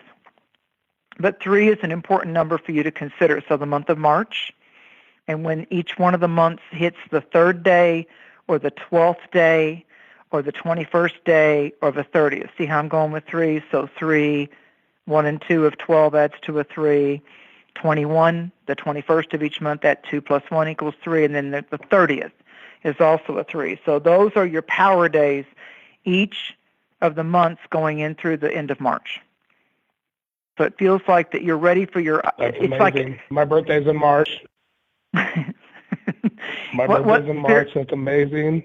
And I've really felt stagnant, but wanted to dip back into my creativity and thinking about how to explore that. So that's amazing. I think your dreams will talk to you too. I think if you'll just, like a lot of times, I know Joe does some great shows on dreams and has different variety of guests that talk to us about dreaming and out of body and all. I would focus a little bit on like maybe just start with this small step. As even tonight, when you decide that you're going to go to sleep, or if you sleep during the day or whatever, and just say, thank you, dreams, thank you, dream guides, for how you will reveal to me the next step of an idea whose time has come. That's what I keep hearing. Tell him an idea whose time has come is now going to have an elaboration. All righty. Hope that helps you. Looks like that's awesome. Thank you. Yeah. You're welcome. Thank Thanks you, for the I'll call. keep you updated. Yeah, please please call us back, because that stuff is that's really important helps to me. us. Looks like 816 area code. You are on the air. Who are we speaking with? Hey, how you guys doing tonight? It's Kyle. Kyle, it's been a while, man. Yeah, Kyle. yeah. I had my friend Alyssa call last week because I wanted her to get in. I was going to call you guys. Yeah, I've had some weird. Man, after we talked last time, I started getting these dreams again about me meditating over a medicine wheel. So where I'm at right now, I knew there was a medicine wheel by the Crow Reservation. So I was talking to Alyssa on the phone, and I Googled it. And I found out that I've driven by a medicine wheel on this mountain, on the Bighorn Mountains, probably 20, maybe 50 times. Never even knew it was there. And wow. I'm a Arapaho Indian. Yeah, I'm a Arapaho Indian. And I thought, I always thought, because my family's down there by Van Buren, down there by you, bro. Oh, yeah? So, yeah, so I thought down there on the Current River. And so I thought that we were the Arapahos were down there my whole life. I find out that the Arapaho Indians are the one that made this medicine wheel on this mountain and then migrated down south. Glory. And I end up here, and I start having to, Glory. It's like, thank you, Great Spirit. Thank you. You're tapping into the energy big time then. Yeah, man. Well, just losing those 2 days and drawing that Metatron's cube and the flower of life behind it, and I can't do that right now if I wanted to. You know what I'm saying? So and it's hanging on my wall, and yeah, there's a lot of crazy stuff going on. I tried emailing you a couple times, man, but I know you're a busy dude. But I'd like to. I need help I need something, man, because I can't figure this out. And I know you told me to draw circles and stuff, but you emailed me? Yeah. Oh, well. Yeah, twice, dude. Well, man, it's like I tell everybody this, I don't know how much time you got, right? But if you go to Minded Magic's Mystery School, it's Minded Magic on YouTube, but Mystery School, I'm going to have to put that up on the website. Here's what I'll do for you, because you're not the only one that's asked. I'm going to put some stuff up on just a specific page for beginners in ceremonial magic. Everything that I began with. Everything. And that way everyone will have a reference. I'll even call it Kyle's page. Oh, I love that. Kyle, you said you've driven by it. You said you've driven by it several times. Are you in proximity to be able to actually get your with the native peoples, they taught me, get your bare feet on the ground and go to that medicine wheel? Because I keep seeing like the trees are calling you. The trees are calling you, because my native teachers that were Cherokee, Yeah, they told me, remember this, Cherokee child, remember this, the trees are the antennas of Great Spirit, and they call you when it's time, and they have things to, it's like an antenna, there's an electricity to it, and they reach for the light. So I feel like one of your steps is just to actually don't have any expectation, just go and sit in the vortex of that, around that medicine wheel, and feel, just kind of walk it, find east and walk it, and then close your eyes and feel which one of the actual directions. It might be northwest, it might be southeast, it might be northeast, but feel which direction resonates with you, like just really shot that electricity into your body, and then when you call us back, we can help define what that direction is for you, like the animal totem of it, and what that direction really means. Because I can tell you that right now. I'm pulled north. I don't know what it is. I'm always looking north in the sky for some reason, and I just started realizing it about, when all this stuff started, all these visions and whatever's going on with me. As of tonight, we went to, as I was taught, we've gone to the north direction of the medicine wheel, and we're there until spring equinox. Okay, so we're in north. So you're in your power cycle of the turning of the wheel.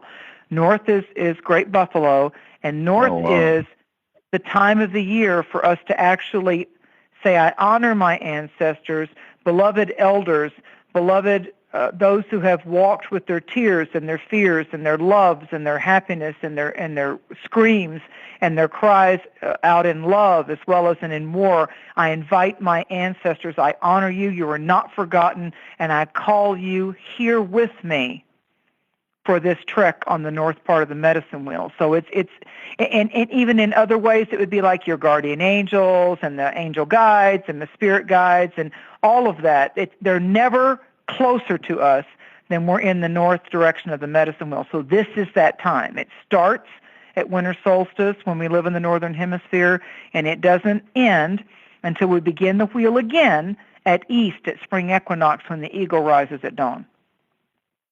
So you're in your power place. Yep. You are there. You are there.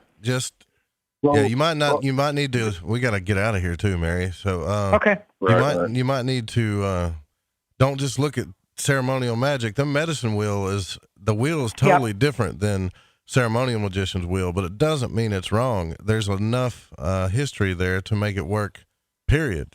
So they can blend. But his ancestors, even those that might be Celtic or Gaelic, that has to do with earth magic. The earth is calling you.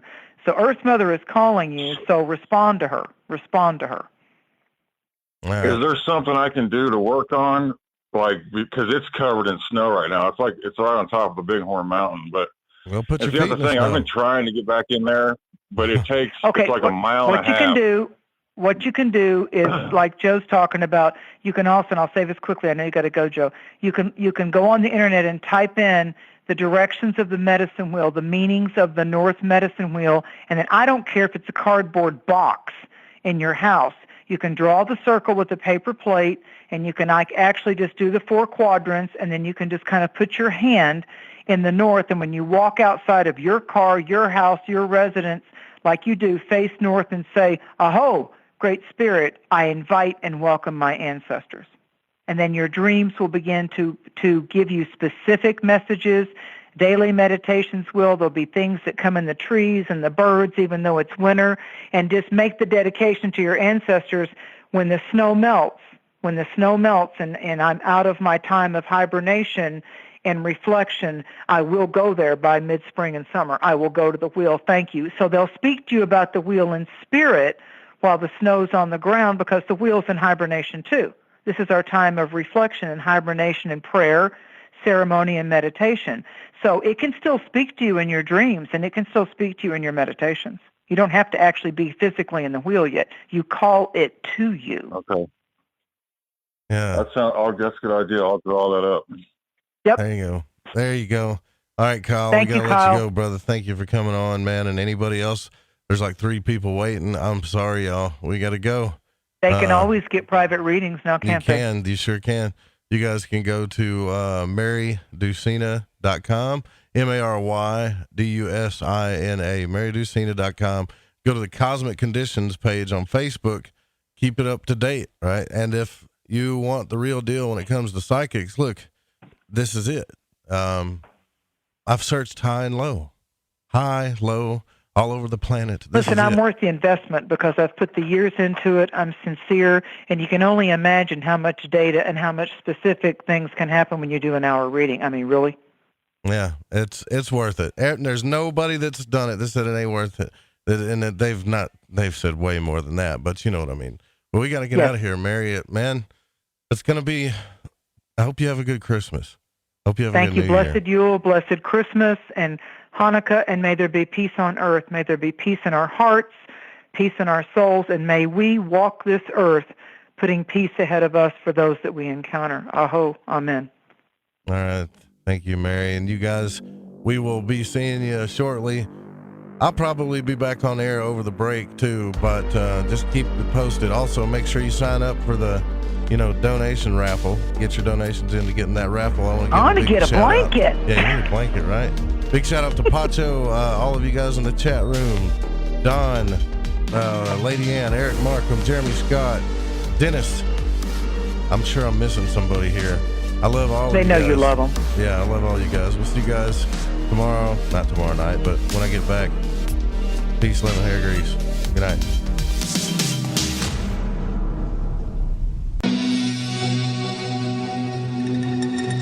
The views and opinions expressed on this program do not necessarily reflect those of the Fringe FM, KTLK Digital Broadcasting, its sponsors, affiliates, or staff.